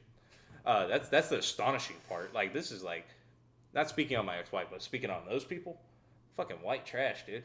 Like, that's shitty. And you can be in that kind of relationship all you want. I mean, if you're poly, that's fine. It's just trashy looking. Like, from that aspect with kids and stuff involved, like, I understand being single. That's a little different. But when you got the kids in play, it's weird. And I'll say this so you can get back to that point. Every woman that I date, I am not poly. I am not a fucking cuck. I am not a cuckold. Hell no. I am the only person that will be inside them. Or someone can watch, though. Yeah, they can watch. That's fine. And it's funny, too, because majority of the women that I didn't know what pansexual was until this year. I'm still trying to figure it out. Pansexual means you like frying pans? Pansexual, no, it was actually Caitlin. I didn't know that until after she had broke things off with me. I didn't know that. That means you can be straight, you can be gay, you can be bi, you can be trans. I don't care. So you're attracted to whoever, whatever, no matter what their gender whatever it orientation is. My sister made this joke. Says she'll fuck the dog if she wants to. Right? I thought that was really fucking hilarious. Essentially, that's what you're implying. And so, and don't get me wrong. You look at her; she doesn't scream LGBTQIA. She looks relative. She looks like a teacher. Like, she looks normal. Stereotypical. Yeah. But then I dated I never been inside her, never had sex with her, never slept with her. But I dated a girl, and you could tell she had LGBTQIA all over fucking, written on her fucking forehead. Like her colored hair and, very hipster-like and liberal. Pretty much. And she said something that turned me off. She said, I don't care about my body count. I said, fuck. This woman doesn't value herself, and I value her more the fact that I don't even want to sleep with her. I wish I knew mine. So I know you're fucking man whore. So this was in my younger days. Don't hold that to me now. Yeah, that was in your younger days. Before my ex-wife and a little bit after. And so with that being said, holding on that point, it's very funny because I am not a cuckold. In my new book, Switching Things Up, I talk about the 25 different archetypes of stuff like that. You have a dominant, you have a submissive, and if you go down to like 10, it's called the brat. A submissive that acts out to get their dominant's attention. And I've always said this, and you can get back to this. If a woman acts out and she's doing stupid, provocative, promiscuous shit, she's actually following that particular type of archetype. She's like, she wants your dominant as a dominant or daddy or papi or master. She wants you to punish her in a consensual, kinky way. Believe it or not. And I've learned this. I had. So, oh, I forgot. Her other name is Alex. So when I co-signed the lease to Alex, it's another Alex, right? I'm gonna use Alex. She was a brat. Okay. And the funny thing is, I brought her into my world, but where I lost a lot of that relationship was because I started pushing back my boundaries. And I've learned this. My boundaries are absolute. I no longer push back my boundaries to any woman. And it was funny because Maurice gave me shit earlier. He says, what? Is your girlfriend, does she have your balls by the chain? I said, fuck no. She was in Oklahoma for a quince last night, and I'm here at home. You know, as long as I was in, like I smashed her on Friday, right? She left Saturday morning. I told her, you're making me coffee and breakfast in the morning. She woke up a little bit late. She says, I gotta go. I'm like, well, you're making fucking coffee. And I slapped the shit out of her ass. Like, damn. And I'm like, go make coffee, please. She made fucking coffee, and then she left. And it was funny. Because those are those things, is that if any woman, that I make them submissive. Yeah. And even if they're bratty, I remind them. Like, I will grab a woman by the throat at a bar in a very, like, nice... Not an aggressive manner. No, I'll tell her, like, come here, and I'll grab her by the throat. I'm like, you better fucking behave. Yeah, it's like a playful... Yeah. And then they're like, they wet their panties, and then, you know, they go on about their day, and then they finally fucking behave. But that's just me. So, going back to, you catch this woman. Yeah, so she was with the ex-boyfriend before me and his fiance. Hold on real quick. All right, give it a second. Is it on?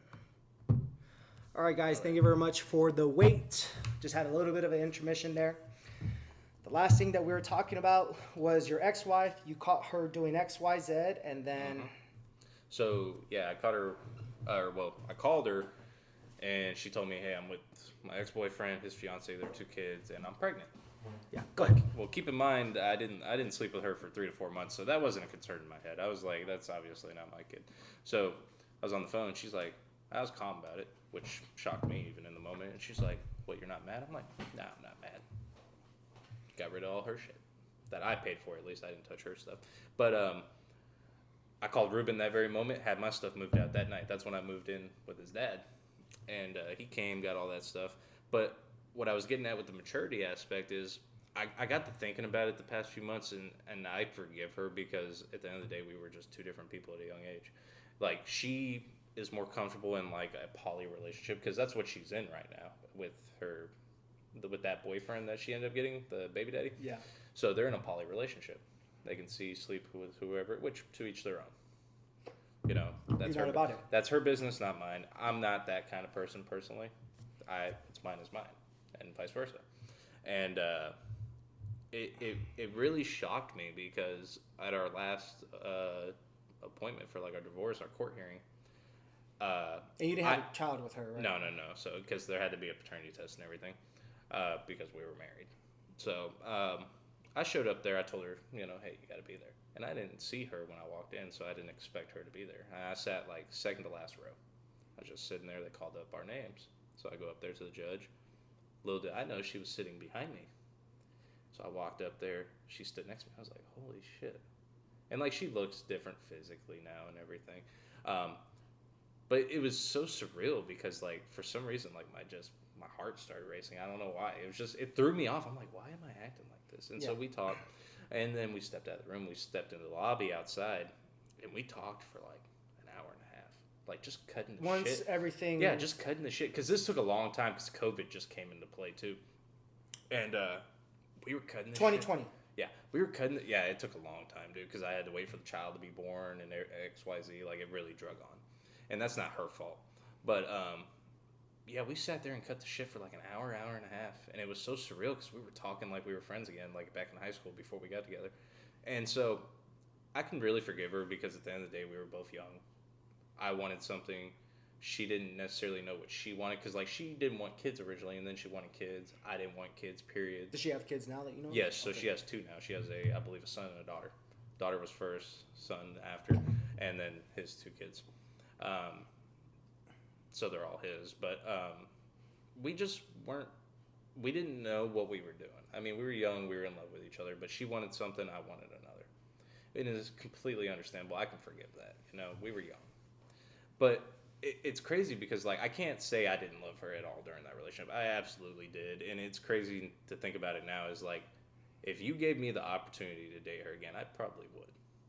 And that's weird for me to say now that I'm older because like physicality wise, like I love how tall she is. I think she just there's just something about her face that I like. But just the way we click, like we click on so much.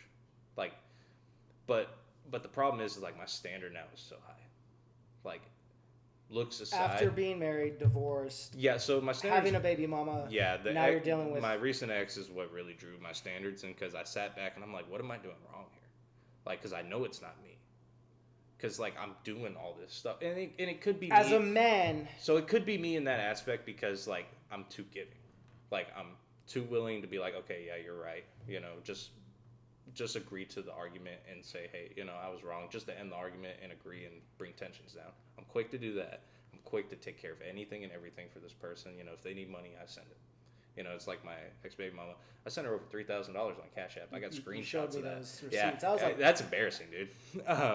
But I was like, okay, well, I'm not. I'm a firm believer of whatever past bad relationship I have. I'm not going to hold to the next person because that's not. and the I think same that's person. important because people say, oh, Yep. they come with baggage. And or that's they come what with she trust did with issues. me because her ex, who was a massive narcissist, which she's a hypocrite 'cause she's a massive narcissist, which it's plain as fucking day now. But my standards have gone so high to the aspect of maybe not on a physical standpoint, but I gotta enjoy looking at you. Like I gotta, you know, say, hey, I could look at this person every day and be happy. You know, so looks are still a factor.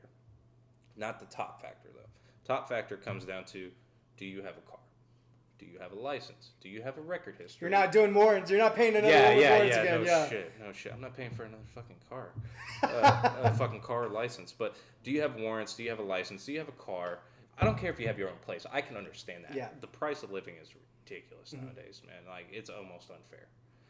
You know what? Especially on even just $15 an hour salary. Oh, like dude, wage. $15 used to be great. Yeah. And now it's just like you get pissed on.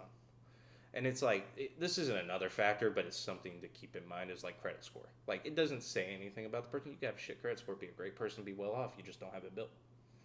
But it's still another factor. It's like the person like I would love to date right now. They got a good job. They have drive. They're motivated. Ambition. Yeah, they have ambition. And that's something like a lot of my exes didn't have. They were like, okay, this is where I'm at. I want to do better, but there's no goal, there's no ambition, there's no drive. Like when I was with my ex-baby mama, I worked at Nissan and it was a comfortable job. I mean, I had to argue hard for my money. I got paid more than most guys in my position and they got mad about it, but I argued it and worked hard for it. And even then, like I was comfortable, it was easy, it was consistent. And I was like, well, I got to do more, you know. I don't have just not my just kid. for your family, Yeah. but for yourself. Well, yeah, I always put my family first. Like I told her when we were together, I'll live under a fucking bridge if y'all live in this house. You know, as long as y'all are taken care of, I don't care. It's kind of like, you know, I didn't see my friends. I didn't see you or For like Ruben or nothing. when I didn't see y'all ever. When your child came to this world. I never saw y'all. Not Until once. after the fact. Yeah, not once. Not once. I saw Ruben one time and that was it. And it was at your son's birthday. Yeah, Yes. Very briefly too. Very briefly.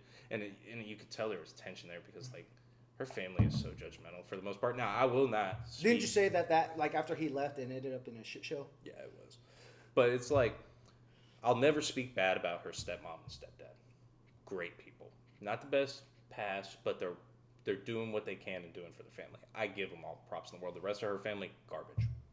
Cannot say one good thing about any of them because they're all either bums or punks. And I can't do that.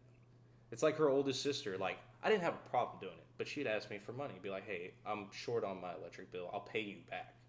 Can you, send me $120? That's no problem. I got you. Cash apped it to her. When you hit that point of comfort, Well, like financially. she got comfortable yeah, with it too, yeah. though. Like, it became a regular thing for like a couple times. But what really rubbed me the wrong way is her oldest son's birthday party was coming up at like, they had it at Logan's, the restaurant. And, bought all the food, all these kids were there, and I'm sitting there like, you just asked me for money. I was like, What money? Where are you using this money for this party? that's what I'm saying. And that's what I told my son's mom. I'm like, this is bullshit. And her family is so drama filled. Like, it's so toxic, dude. Like, You don't have peace of mind. No, dude. Like everybody's in your business. Everybody's trying to start a fight. It was like her oldest brother wanted to fight me. Her younger brother wanted to kill me. Her youngest sister hated my guts. The only person that honestly liked me, and I'm not trying to trash talk her by no means. She was a good person, just not a perfect person, is the nice way of putting it. Her oldest sister. Not perfect. Not the perfect person in the world, but she was the better off out of all her siblings. Besides her oldest brother that's gay. He's got a degree and everything. He's a good guy. I don't know him that well, though. I won't speak bad on him either. But it's like her mom. Her mom, I can't stand that woman. That woman hates my guts. And I probably told you the story about that encounter. But, yeah. But I know you don't have to go. You don't. Have yeah, to go I'm not into going to it. discuss that. It's fine. No, that was off the record. But yeah, that's kind of one of the things that I tell any woman that I date, even the woman that I'm dating now, is I can get pussy anywhere. I can go to a bar, be charismatic to a woman. Shit, I'll fuck her in the back of my truck.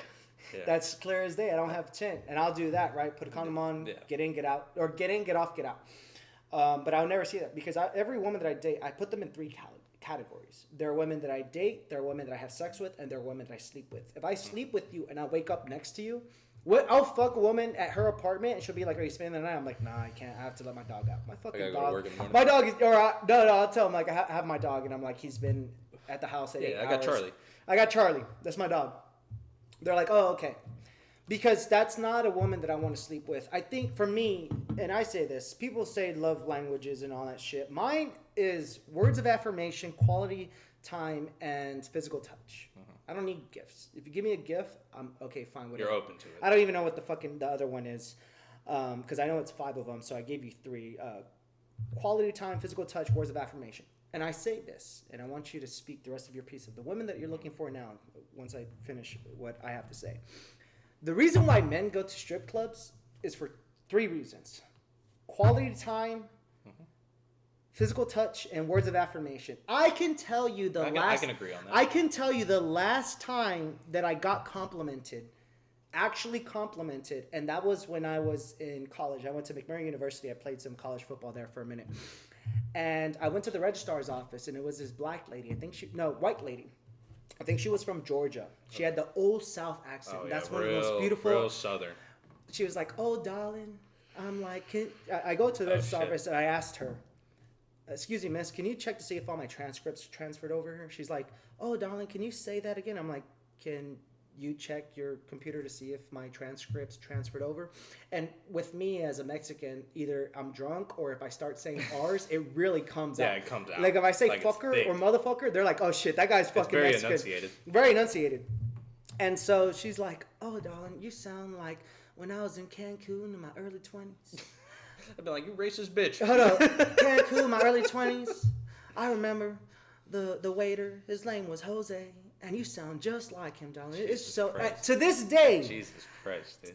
Fucking 9 years ago, I was 18. I'm 27 now. I could still remember that fucking compliment. That's the last time I actually got a compliment that stuck with me. Because men don't get complimented enough. They don't get words of affirmation. It's kind of like light shit. It's kind of like, "Oh, you look nice," or "Oh, you're cute." Like, it's very light. It's not like praising. But women get this all the fucking time. Even a woman that I dated... They don't even recognize it half the time. No. That's how used to it they are. I was out on a date with a woman. I talked about it in my earlier podcast. She's traditionally Roman Catholic. Her parents are Roman Catholic.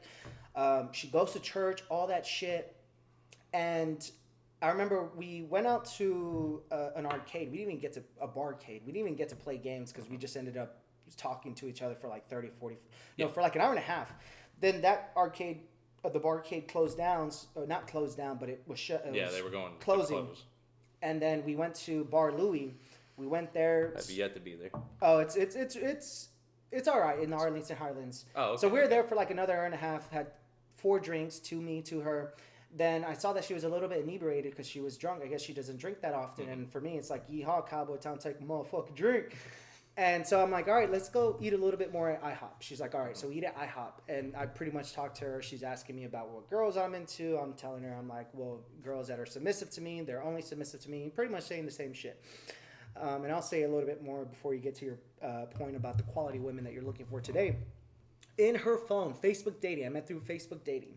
She had 35 matches and God compliments and likes. Said no dude ever. And she's like a 5, right? I told damn. you I spent a lot of time. Damn, I'd hate to see a 10s. Yeah, no shit. I spent a lot of time dating women that were less attractive than me. And I'm not saying this to be narcissistic or to be pretentious or glib or anything like that, but we're not ugly motherfuckers. We're good looking dudes and we have good I'm not gonna jobs. say I'm a 10, but I think I'm like a solid 8. Yeah, when you like catch me like cleaned up and yeah, stuff, like a solid 8. I mean, obviously you're in the blue collar work, so a woman actually will find you more attractive if you come home from work, you're all dirty. I don't know what it is You ain't about seen me when I got off work. I look like hammered shit. hammered shit, but you could go by and women would be like, "Oh, like this guy's a This hard guy works working hard." Yeah, and Sometimes. women get wet in their panties when they see that. But they see a guy like me. I work a corporate white collar job. Pretty much this. I'm literally just in an Oxford and some shorts. I have a fucking blazer. I know how to dress up. I would prefer to dress like that. Yeah, honestly. and so going back into that, she actually cut off her Facebook dating, and she just shit. and then she actually shared her location for the next 3 weeks that we're dating. Like she was I told her XYZ. I know you have guys in your phone. I always say this: any girl that I date, any girl that I'm with, dating or I'm sleeping with, and I only sleep with very few women, and I want to make that very clear. If she wakes up in my bed, that bitch is making coffee in the morning or she's making me breakfast. You can't fuck up coffee. I have a Keurig, I have a French press, I have an espresso, I have an Italian pour I don't over. know shit about making coffee. Hold I up. can't fuck it But up. she's making coffee in the morning. If I give her my good dick, she's making coffee in the morning. I don't care what it is. And they'll say, yes, daddy, or yes, papi, or yes, master. Yeah. Yes, sir. After you give them the good dick, you could tell them, hey, this is what I want. They'll do it. But going into that, even when the girl that I'm dating now, I know you have guys in your inbox. I know you have guys hitting you up. I know you have guys. It's your job to shut that shit down. Yep. So Absolutely. you already dealt with this baby mama drama. Yep. You already dealt with getting divorced. Yep. What is it now that has changed your perspective and your perception of women? Of this is what I need. So No, this is not what you need. This is what I desire in a woman. Yeah. I want what I desire in a woman. You don't need a woman, Yeah. but what qualities I desire in a woman. Yeah. So it's kind of funny because I talked to one of my girlfriends the other day. This is a girl I used to pursue dating, and unfortunately I got back with my ex, and it was a weird spot, and I didn't know how to explain it to her. But I talked to her the other day, and it was a good conversation. I was like, hey, this is what happened. This is what I'm looking for. But why does this keep happening? Like, I want to know from a woman's perspective. And she's like, well, have most of your exes been like that? I was like, no. I've had good exes, like, where they were stable, had their shit together. It just, somehow I fucked it up somewhere.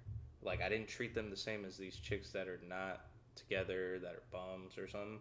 And she's like, your body registers that's what you're comfortable with, and when you got somebody that's kind of got their stuff together, you don't know what to do. And I was like, She called you out on it? and I was, no, well, she's assuming that's what's going on, like, from her perspective. And I was like, that makes sense.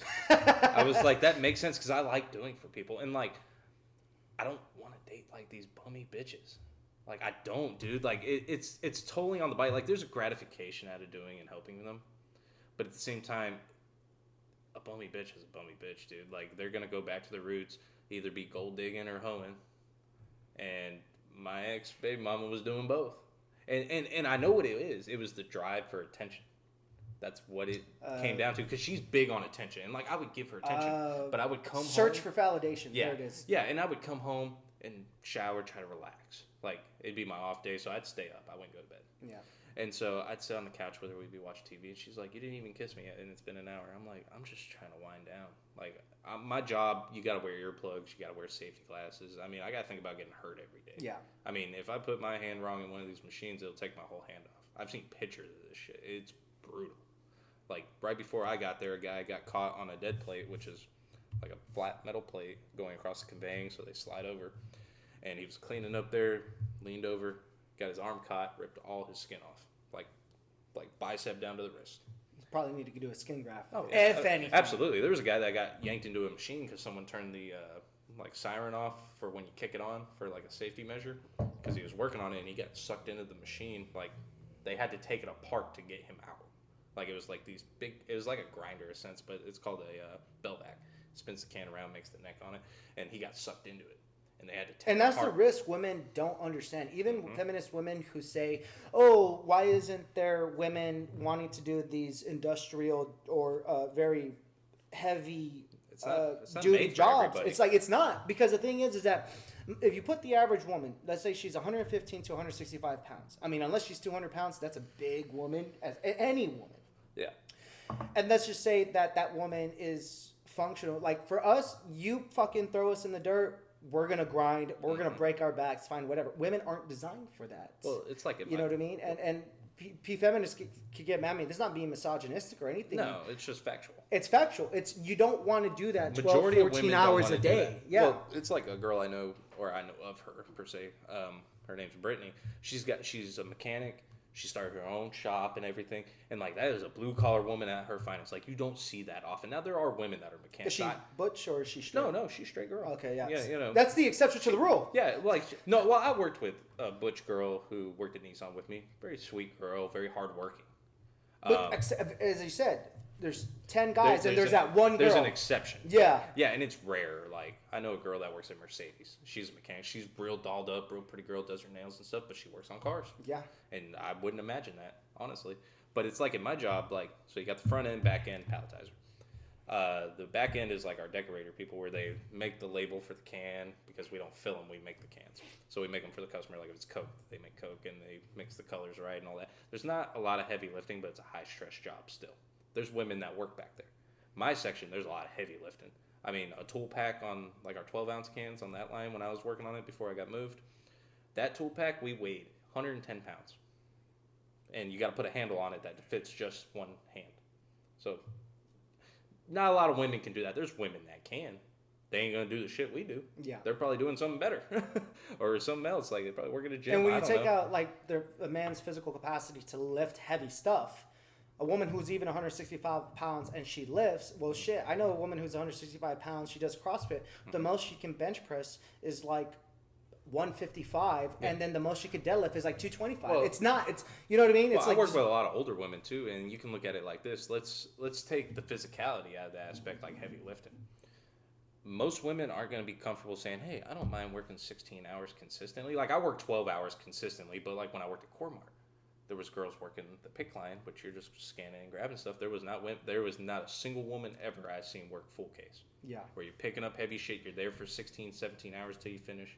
You know, even like the time of the job. Like I know nurses that work long shifts.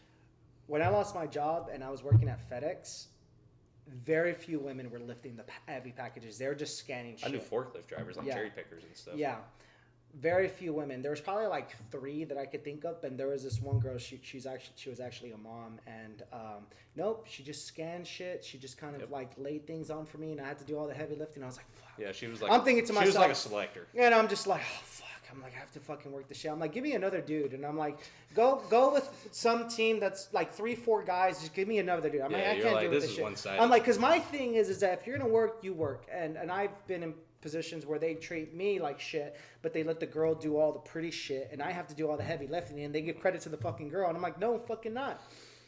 Well, I think that's the problem with today's society too. Is like everybody's first chant is equal rights. Okay, equal rights. I'm all for equal rights, equal pay, equal opportunity. I don't give a fuck who you are. If you can do it, do it. But here's the problem I have: there is not equal rights, because at the end of the day, and I'm big on like military and the police and stuff, so I keep on track with that Was stuff. your stepdad in the military? My uncle is, and my grandpa was.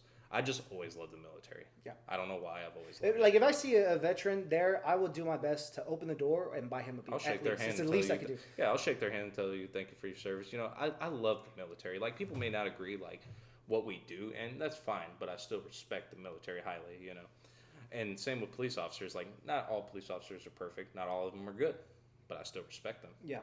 But it's kind of like these videos. I keep up with the police, and there was a recent one I saw.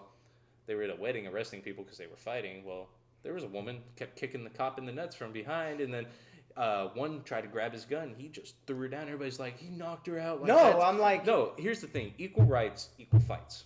Yeah, I'm a firm believer of that. Yeah, Like, and in Texas, it's absolutely true. And I'm not telling, and I'm not condoning. Putting hands on a woman. But there's gonna be like for one of you feminist women, and unfortunately, it's predominantly liberal because no fucking conservative woman I've ever seen as if actually. you do, it's rare. Yeah, very fucking rare, and it's probably a Karen that fucking deserves it, in my opinion, of course. But there's gonna be one point, one of you fucking Karens or liberal pussies that. You're going to put hands on a man, and he's going to be like, in Texas, you're going to get your shit rocked. And I'm telling you. Well, see, even with the equal rights, equal fights statement that I make, I still draw a line. That's the thing. Is unless I am trying to leave the scenario and I'm being assaulted, like fist in the face, that's the only time I'm putting my hands on you. The only time outside of that is if I'm getting, like, jumped or... if my life depends on it. Like, you come at me with a knife, I don't care what age, gender, who you are. I'm going to make sure I go to bed that night. I might go to jail for the next couple of nights till they investigate it, but I'm going to make sure I go to bed. You know, it shouldn't... And that's the thing is women get comfortable with it. It's scary how comfortable... Like, not all women, but, like, just these pretentious fucking women that are like, I'm a woman, you can't touch me, but you're going to sit there and punch the guy in the face. Yeah. Punch him in the nuts, you know, all this stuff. And you're going to expect this guy not to do nothing. Be glad he only hit you because there's dudes out there that would kill you. There are some nasty motherfuckers out there that will fuck your shit There was up. this one situation where I had actually just uploaded, this was in Grey House Consulting, my old business. I had released my first book, Who the Fuck Am I? A perfectly imperfect guide to discover your purpose, scale your potential. Mm-hmm. And I remember one of my friends there from our writing group, he left, right? I didn't know. And I had my backpack on. It's like 10 o'clock at night. We're at this place, Kung Fu Saloon on West 7th. And I put my backpack on, and I guess my backpack hit this girl, right? Mm-hmm. This black girl, no less. And this black girl, I could tell she was bougie. She was black, like colored contacts. She had the yellow... braided she was hair, like an alt girl. Bougie. No. A black girl, sounds yellow braids, right? Like she dyed her hair yellow or blonde. Oh, highlights. Light skin, the fucking long ass fucking things. And I guess when I was putting my backpack on, she thought that I grabbed her ass. She was like, "You grabbed my ass," and I wear earrings, right? She got my ear, and she was about to rip it off my earlobe. Hold up. So I'm literally unhooking it while she has my ear, and I have this one woman and this fucking 6'2" black dude, right? I don't know where my friends are. Yeah. And my friend who was with, I guess he took off when I went to the bathroom. I came back. He got an Uber. He actually told me like he got an Uber and he left. And so I'm left here and I'm outside in Kung Fu Saloon. It's kind of like an L-shaped bar. Yeah. And this bitch yanks it. Thank God I had already unhooked it, but she kind of clipped me with the things. Yeah. So I was bleeding from my ear, and I push her across. And in Kung Fu Saloon, they have these graded round tables. I push her, and the black lady, like, or the light skin and the dark skin, I push her, she falls over, so she's on the other side of the table with this other short black dude. And this other black lady, she's like trying to pick her up, and this big 6'2" motherfucker grabs me on my arm, and I'm like, oh shit. You're like, fuck. I did some Aikido, because, you know, what people fail to realize, I don't only do jiu-jitsu, but I'm also a point sparring world champion in Taekwondo. So I know how to fight, right? And I did about a summer in Yoshikai, Kyokushin karate. So I know, like, nitty-gritty body blows types of shit. Yeah, that took 5 years of karate. I hooked his shoulder, and I slammed his jaw right here on the corner of the table. Bah! Falls, right? And I tell the bodyguard on the other side of the fucking outside backyard, he's got a gun. Oh, and you know how they have cops in Kung Fu Saloon. Yeah, they have them right at the door. Bouncers just come to this guy. Everybody disperses. I didn't know if he had a gun, but I have to think about myself. You're like, I gotta get the fuck out of here. I run out the back, because if you run out of the back of Kung Fu Saloon, like the outdoor area, you could see the apartment. So then I'm on the actual West 7th Street, and I could hear cops patrolling the area. So I'm just there, fucking buttoning up my denim jacket. Like, you know, I'm bleeding from my ear, so I'm making sure that, like, you know, I'm trying to clean my ear. Is my ear attached? Yeah. And I walk half a mile to get to my car, and then I leave. And that was one of those scariest moments, because nobody was there, and I had to defend myself. But I thought, how do I get out of this situation? If you're going to get in a bar fight, don't stay there. So I don't know what the fuck happened to them. Immediately leave. Yeah, immediately leave. And I run out the back. Don't hang out to gloat. you know, and find whatever, and I come home and I'm like, fuck, that was one of the most craziest situations I've ever been in. But it happens. So if you fucking put your hands on me, I'm gonna fuck you up. Yeah, you gotta defend yourself. You know, yeah, it's kind of like if. So you're better than me because you defend yourself accordingly. If it was me in that situation, I'd one be trying to talk to them, which would not do me any justice. I tried talking to him, and she was like, she was dead centered. If I was in that situation, I'd have just shoved her. She was dead centered that I grabbed her ass and I said, "You're not even my type." Oh yeah, I'd. I'm telling this lie, where you're not even my type. You're like, I don't even like ladies. Yeah, I was like, I didn't know what you want me to do, and I guess that probably escalated it or whatever. Oh yeah, absolutely. And this motherfucker is just pressing me, and I'm like, I'd have shoved her too. Like, I give you props on that. I would have too, because you know these aren't very easy to get off. Mine aren't, at least. They're not worn in that well. And if she'd have yanked mine, she'd have yanked my lobe off with it, and I'd just been like, off. Yeah. Because you and me both, we would love to just realign that jaw. We'd love to. But at the end of the day, you can't say, oh, well, she yanked my ear. Oh, so you could punch her in the mouth? And people... Well, if I was a dude yanking on her ear and she punches me in my mouth... And people say, you know, don't hit a woman, but that was one of the exceptions to the rules because I'm by myself and nobody's around. But also goes into the fact where it's like, if it's a guy who touched me, I'm gonna fuck you up. And I mean, I say this, I'm 5'10", about 245 pounds. I'm a big dude, but I'm not a big dude. But I have fucked up ears. You can even see that shit. Everybody tries to fuck with me like that. And I'm like, and he knows me, I'm not a bitch. Like, I will fuck your shit up. And so it's one of those things where it's like... I'll try to de-escalate it. Yeah, and I try to de-escalate it, and that's the thing. I know how to fight.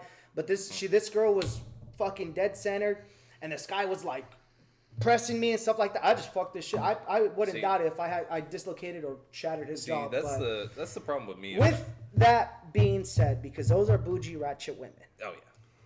What are you looking for now? And after being with your ex-baby mama, I know she does. It's your intimate life is no reflection. It doesn't matter because you don't have to tell her shit. Yeah, you're no longer. I'm not obligated. What are you looking for now? And how has that prevailed? To reiterate on it, it's like I'm not necessarily looking for an independent individual, and income's not a factor by no means. But when you have a good job and you have drive and aspiration and you've done that work or you want to continue to do that work, like to be better, like I have, it says a lot about your character. If you're just like working at McDonald's and you're like, yeah, I'm fine. There's no drive. There's no like aspiration to be better. Like, I make good money now. I still want to make more money. If I date a physician student or an attorney student or any kind of student now, it's like, I get it. She's broke. I've been there. Yeah. I've been as a broke college student. Yeah, you're in college. But I have a career, and so it's like I'll pay for everything. Yeah. But it's like if I meet an attorney, and I say this, and some people disagree with this, the way I set up my game and my frame now is whenever I invite a girl out, majority of the time it's always at like 7 o'clock. Mm-hmm. They never really eat. But I'm not there giving them a free meal because I actually had that to me one time where a girl tried to do that, and I think I took her out to Cheesecake Factory. She was on her phone. She was on her phone. 99% of the time. Fucking Maurice called us right now. We'll get back to him. Yeah, we'll get back to him. So she's on her phone, and I'm trying to, she's not engaging anything. Yeah, sure, cool, fine, whatever. So very uninterested. I picked her up at her apartment complex. Oh, that's nice. So I was her ride home. Oh. So I went to the waiter. I tipped him like $10. It was like $20 for my meal. I'm like, hey. And it was a guy. It was like, dude, this is a date gone wrong. This is a date gone wrong. Do me a solid. I'm like, I'm doing you a solid. I don't care how she pays. That's on her. But, you know, she's not getting a free meal out of me. I said I was going to the bathroom. She messages me. He's like, nah, bro, I appreciate that. Fuck that bitch. And see, so bros know, 45 minutes later, she texts me, are you still in the bathroom? I'm like, no, sweetheart, I'm at home. She's like, but you're my ride home. And I'm like, how am I going to pay for my meal? Hold up. How are you going to pay for my meal? I don't have my card on me. I'm like, I paid for mine. It's okay. Never talk to her again. I will leave a bitch there. I've done that. And that's not, and I am a gentleman, but when you disrespect me to that point, then I'm going to disrespect. So the thing with that is like, okay, cool. We like, let's say this is the first date. We first meet each other, but we've been talking over the phone. You don't have to be per se interested in me, but at least be interested in engaging in that time of frame. Yeah, like you could tell me after date after I paid, hey, you know, I enjoyed the date. You know, I'm not that interested in you. You know, I think you're cool, but you know, I just don't see it, you know, being serious. That's fine. You know, I respect that. But if you sit there and I promise you, I will pay my end of the meal like you did, tip the waiter well, and be like, hey man, like just so you know, her portion's still on the table. Yeah. And I'd leave. They always I don't care if I get them right or not. Here's the thing is like, before my ex got pregnant, we were going to 7th, and we were at what's the bar with the pool? Whiskey Gardens? American Garden. American No, Gardens. Whiskey Garden. Whiskey yeah, Garden. Right. So she was pretty messed up, and I've been drinking that night, and I was pretty messed up at this point. Well, she met up with some of her friends that were girls, and I was like, okay, cool. She tried to put shit on your tab. No. So I sat down at a booth, and they were over by the pool talking. I was like, okay, cool. This random chick leans over her booth to me. Hey, I'm trying to hide from my friends. Can I sit over here? And I'm just like, yeah, whatever. Just sit over there. Just don't be near me.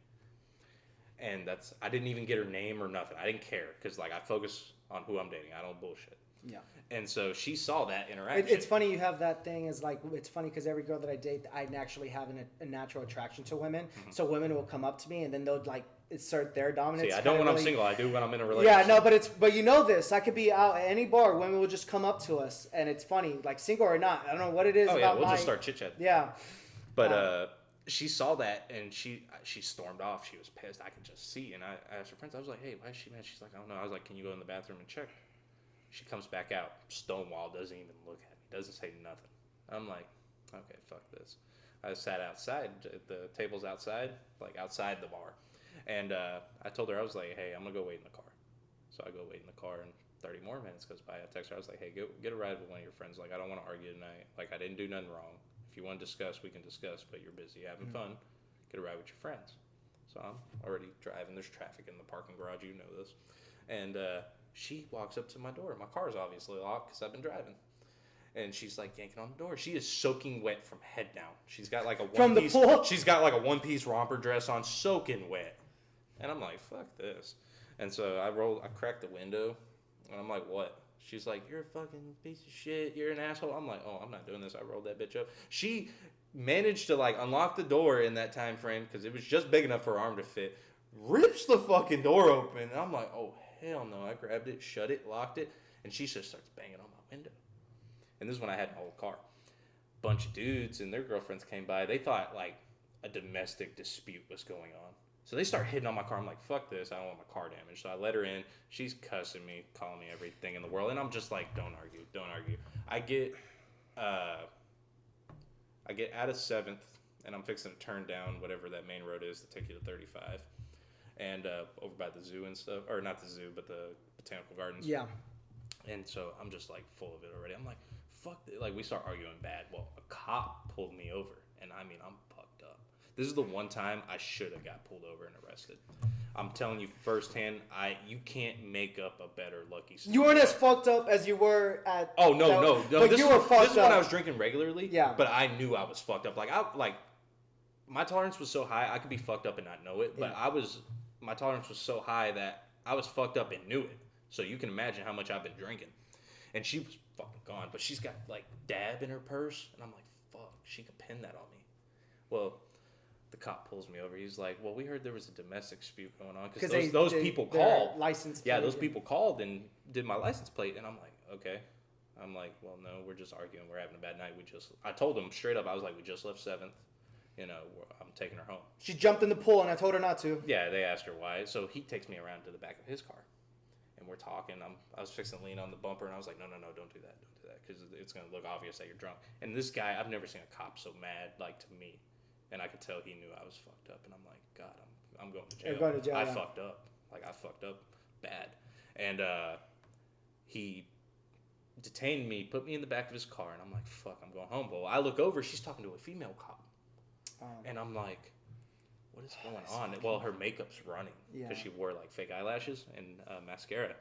And I was like, he comes back after about 20 minutes of just her talking. And he's like, make sure she gets home safe. I was like, will do, sir. I get in the car and I just break down. Because like, I have a high standard for myself. Like, I know better. That would have been, dude, like, that would have been the next 7 years of fucked up shit. Oh, dude, I broke down so hard because like, I have such a high standard because I look up to my dad, and that's who I want to model myself after. And I'm just like, man, I almost ruined my fucking life. Like, getting a DUI is not that bad. It's a misdemeanor, but it follows you for so long, and it's misjudged with a lot of people. And I'm just sitting there like, fuck. And, like, I should have went to jail that day. I don't know how they didn't, but she tells me. By the grace of God, I'll say this. And I'll give her props on this because she's not spiteful. And that day, she was not spiteful. Because the female cop was like, well, you got black all over your arm. Like, is he beating you? Like, if he's hitting you, you say the word, we'll take him to jail right now. She told me this is what they were discussing. And she's like, no, it's my makeup running, this and that. And I'm just sitting there like, man, I support cops, but God, like that's fucked, dude. Yeah. Like all you had to do is take that word, like not even discuss it, just take that word, and I'm in jail. Yeah. But at the same time, like I remember, I have video of this. I have a video of her beat the fuck up, like bad, bloody lip, red cheek, like red mark on the neck. So what happened was she went to drop off her daughters at her ex-baby daddy's one early morning. It was like 4 in the morning, and she was coming back, and he beat the shit out of her because she was like, well, F you, I'm going back to Jacob. I'm not sleeping with you, because he was trying to sleep with her. And he beat the shit out of her. She called me in the middle of it, and I was just like freaking the fuck out. Like I was like, I'm calling the fucking cops. And she's like, no, don't do that. I'm like, why the fuck not? Yeah. Like, are you fucking insane? Like, if that had been me, I hope someone would call the cops on me. Like, I was ready to go kill this guy. Yeah. Like, I had my gun with me. I was ready to shoot this motherfucker. And you're within your right to do so. Oh yeah, absolutely. And I mean, Off the record. I still have the hearsay. I still have the video, and I mean, she was beat up, dude. And I'm sitting there like, but when I kicked her out, I had the cops called on me because I was kicking her out. And so even you guys hearing that, the way I set my frame is, and I always look at it like the first 2 dates. Like if a woman sleeps with me on the first date, that's not a woman. Like don't get me wrong, it's a really fun thing. It's not a classy woman. But it's not classy. Unless I can get all the really good indicators. It's probably not a respectable. Unless I get really good indicators that I just escalated things the right way and she fell into my frame. Everything just went perfect. Perfect, right? That's fine, right? And you know, she has very good morals, very good values. Yep. She believes in a faith or whatever the case may be. Yeah. And so this is me as we wrap things up. The way I set my frame now is, because I didn't date a woman for like a year and a half after that shit happened. I lost my job working at FedEx. I'm literally with, you're not a bum, but I'm with bums who their entire life is work at FedEx. Yep. And they There's do no overtime. aspiration. Yeah, and they're just like, I'm comfortable doing this. I know a dude who got like a 2007 Nissan with a $800 car note. Jesus Right, Christ. and this dude's from Africa, so That's insane. and he's sending money back to Africa. So it's like insane. it's really insane. So the reason why I was only there for a short stint, but the women that I set my frame, I'm looking at their qualities. Do they value their vanity? Do they value their chastity? Do they have a faith? If they don't have a faith, in what is it they do that they follow? What are their morals? If a woman's straight or bi-curious, that's fine with me. I don't care. If a woman smokes weed, I have to figure out how much she smokes weed. I also have to figure out if she's the type of woman who will suck a guy's dick just to get her fucking fix. Oh, yeah. But you know, with the last girl that I dated, Amber, she bought her own shit. All right, fine, whatever. I don't care. What do people who get high do? Absolutely nothing. Most of the time, they're anxious, or they're just trying to chill out, or they're just trying to eat. That's fine, whatever. I don't care. But the qualities I look for in a woman is, what is her career? What is her ambition? What does she strive for? Does she want kids? I've always said this, and this is particularly me. I'll date a woman, and then she'll always say something about like, so what's your thought on kids? I'm like, oh, I want like 4 or 5 or however many I can have. They're like, well, I'm on birth control, and I'm not really too sure about kids. I'm like, oh, that's fine. Don't worry about that. We'll bring another woman into the Bring a mix. surrogate. We'll bring another woman into the mix. You be my side chick. She'll be my main chick because she's the mother of my children. And they'll just look at me. And I look at them dead in the eye. And I'm like, yep. I'm like, fuck that. I want kids. You know, you could be on birth control all you want. That's fine. And then they start, because then they have to share me. We could always reiterate how you are with women when they fucking say some dumb shit about Ice House. You remember that? The tall girl? Oh, yeah. So, that threw me for a loop because she like stormed off, and I'm like, she stormed off. I was like, what did you say? So I'm a perfect gentleman. So we're at this at this bar. Upstanding citizen. I'm an upstanding citizen. I pay my taxes. I'm at this bar, and Maurice, he knew friends from there. It was everybody who were Some there college with buddies. college buddies. He knew all them. They're engineers, shit like that. And then 2 girls sit with them, and that girl that They were stormed very off, attractive women. Yeah, too. very They attractive. were tall, attractive. I was game. I was I'm like, 5'10". let me wingman for you, shit. I'm 5'10". They're about like 5'6", 5'7". So when they wear heels or boots, they're literally They're like taller than me. They're taller than you, but they're at my height. And I remember like one of the girls started talking shit about Maurice, and I'm like, No hell shit. no. She's like, well, I'm like, so I'm dancing with her. I'd be I'm like, like, fuck so you, what bitch. kind of men are you looking for? I'm like, he has to be 6'2". And this bitch is probably about 185 pounds because she's thick. She's not fat. She doesn't have a gut, but she's thick. Yeah. Like you could tell her Thick hips. thighs, Thick thighs, stuff thick like ass. that. And I'm like, oh, sweetheart, I could tell you, Every girl that I've dated, if you want a guy who's 6'2", you're too heavy for me, so you have to lose some weight. I just said that right. You don't talk shit behind my friend's back and think I'm not going to tell you shit. She literally storms off and goes on the other side. And then fucking, what was that Mexican dude's name?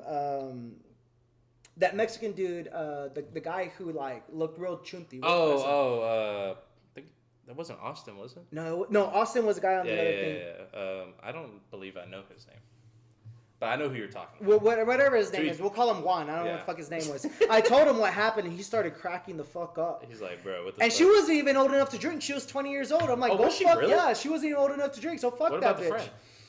She made the excuse that she lost her phone so she could talk to Ruben.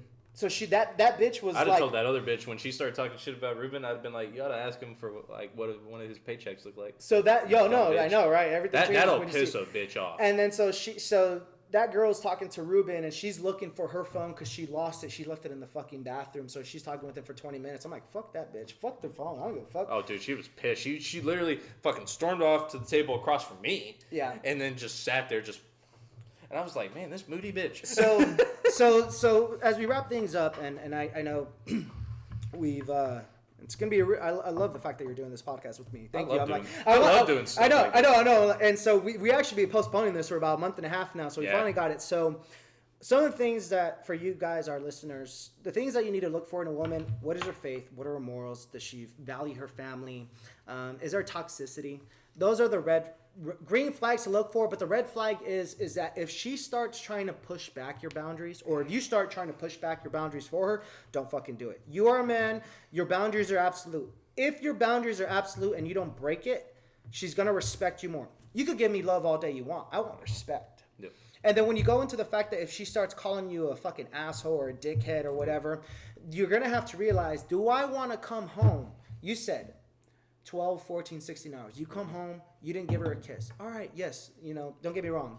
I try to make it a custom thing where give her a kiss on the cheek, kiss on the forehead. Yeah. But if you're working 12, 14, 16 hours, the last thing I want to do is to deal with bullshit. Yeah. I don't have the energy, physically, mentally, spiritually, emotionally, mentally. Yeah. I almost lost my hand, let's say today, and you don't know anything about it. You're not supposed to know what's going on at work. Let me worry about my worry, not yours.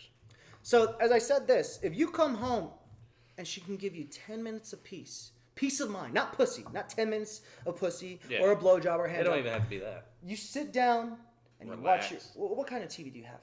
How big is it? It's a 75-inch. 75-inch. Samsung, I believe. And you're watching whatever bullshit fucking drama because she's a housewife. Yeah.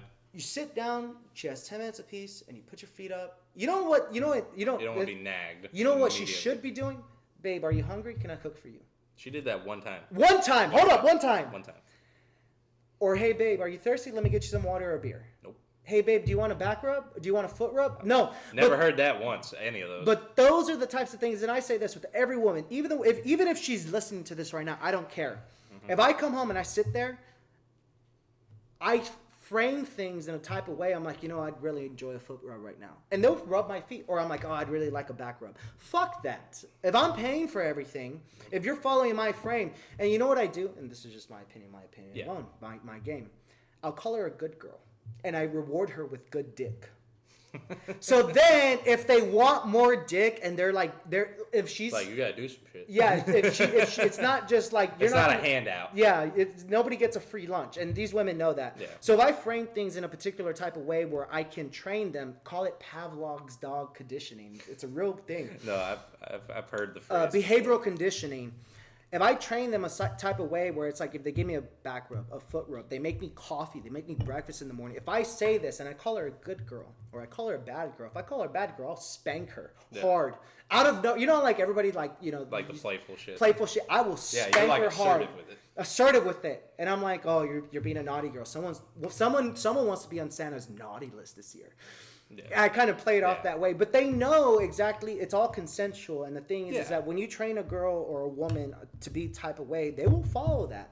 And this is all consent. This is all cautious. This is all care. Yep. But women are open to being in your frame as a dominant, and they will submit to you. But you can't push back. And you also have to realize if she's not mentally there, you can't. She has to do that on her own. So I've dated women. I've been on dates where women they're not there. They complain about everything. She's like, oh, it's long day at work, and she's bitching, complain. I don't give a fuck. Like that's normal. That's work shit. Well, another thing to like tie in on that to kind of close out on it is don't date someone where they dictate what you can and can't do and control what you do, because that's where I messed up.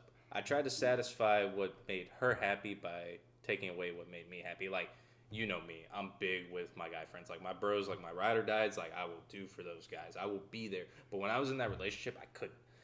She'd be like, well, I don't want you hanging out with them one-on-one because they drink. And I'm like, okay, they drink on their off days or their weekends or for an occasion, like big deal. It's not like they're getting DUIs every week. I'm the same way. And so I couldn't see my friends. And like, but let's disregard we can see her friends, who two of them have pulled a gun out in front of her and my son and pointed it at her. Keep that in mind. The second one, I was in the middle of that gun because that's just negligence. Well, of guns. That chooses who you hang out with. That's not negligence of guns. That's a fucking bum and a punk that you hang out with. It's kind of like he doesn't have the balls to actually do it. Well, he was drunk. The guy I got in front of the gun. And any of our friends that we have, we never like. If I get mad at Jacob, I'm not gonna pull out a gun. We'll duke it out. No. Whether he lives or no, whether whoever loses, we're gonna be like, I'll have a busted nose and he'll have a fucked up lip. Black eye somewhere. I'll probably be fucked up. And so we're there. We have fucking ice pack meat on our head. 15 minutes later, like, you want a beer? You want a cigarette? Yeah, here. Yeah. Like, but we're not vindictive like that. We're not trying to kill like each other. That's why we don't have punks in our close friend group. Well, it's just toxic. You know, my dad. I'm a firm believer of what my dad told me when I was younger. He's like, the people you hang out with shapes the person you are. You hang out with bums, you hang out with losers, you hang out with drug users, you're gonna become one. And I'm a firm believer of that because my ex is a spinning image of that. I did not care for her friends. I didn't think they were bad people. They weren't good influences, especially around the kids. Like, they don't give a fuck. Like, they'll sit there and get hammered. I've never been drunk around those kids, ever. I refuse to. I never vape around them. I'd go to the other room, it's kind of like when we lived together. I told her, I was like, I don't want to argue in front of the girls or even my son, because they see that. Keep it behind closed doors. Well, they see it with your ex, and it's toxic, if they don't need to worry about that. They're kids. They need to have fun. They need to grow up. They need to learn how to be respectful, this and that. If we need to argue, we'll go to the other room. And I never once argued in front of them. I never once bashed their dad in front of them. As much as I would love to, it was behind closed doors. That's for them to judge and decide, not me. I never told them to call me dad. I respect, even though I hate his guts, I respect him as a father, that I'm not going to tell him, hey, you need to call me dad. Yeah. Now, they've done it by accident, and like, it made me happy, but I'm not going to sit there and entice it. That's their choice, And it, like I said, who you hang around shapes who you are. Yeah. I'm a firm believer of that. So pick and choose wisely. Pick and choose wisely, guys. So, absolutely.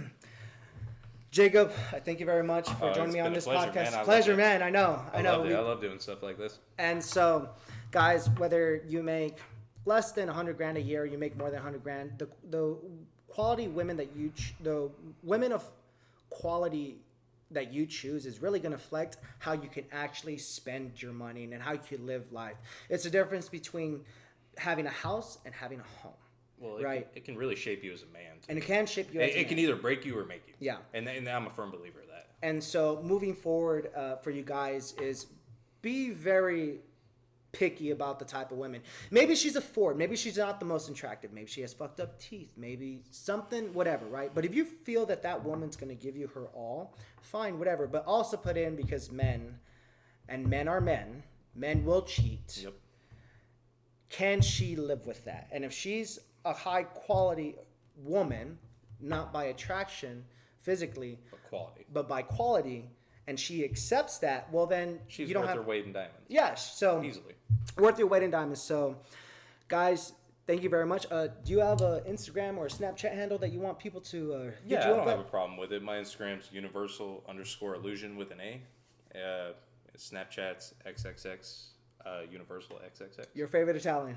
Yeah, well that's my handle on there, but my username. All right, so for all the single ladies who wants a quality man who's going to take care of you no matter what, no baby mama drama, because he's finally got that shit on lockdown. Definitely a man you want to check out. But until our next episode, stay tuned. Practice with caution, practice with care, and take care. Yeah? Yeah. Yeah. All right, man. That was fun.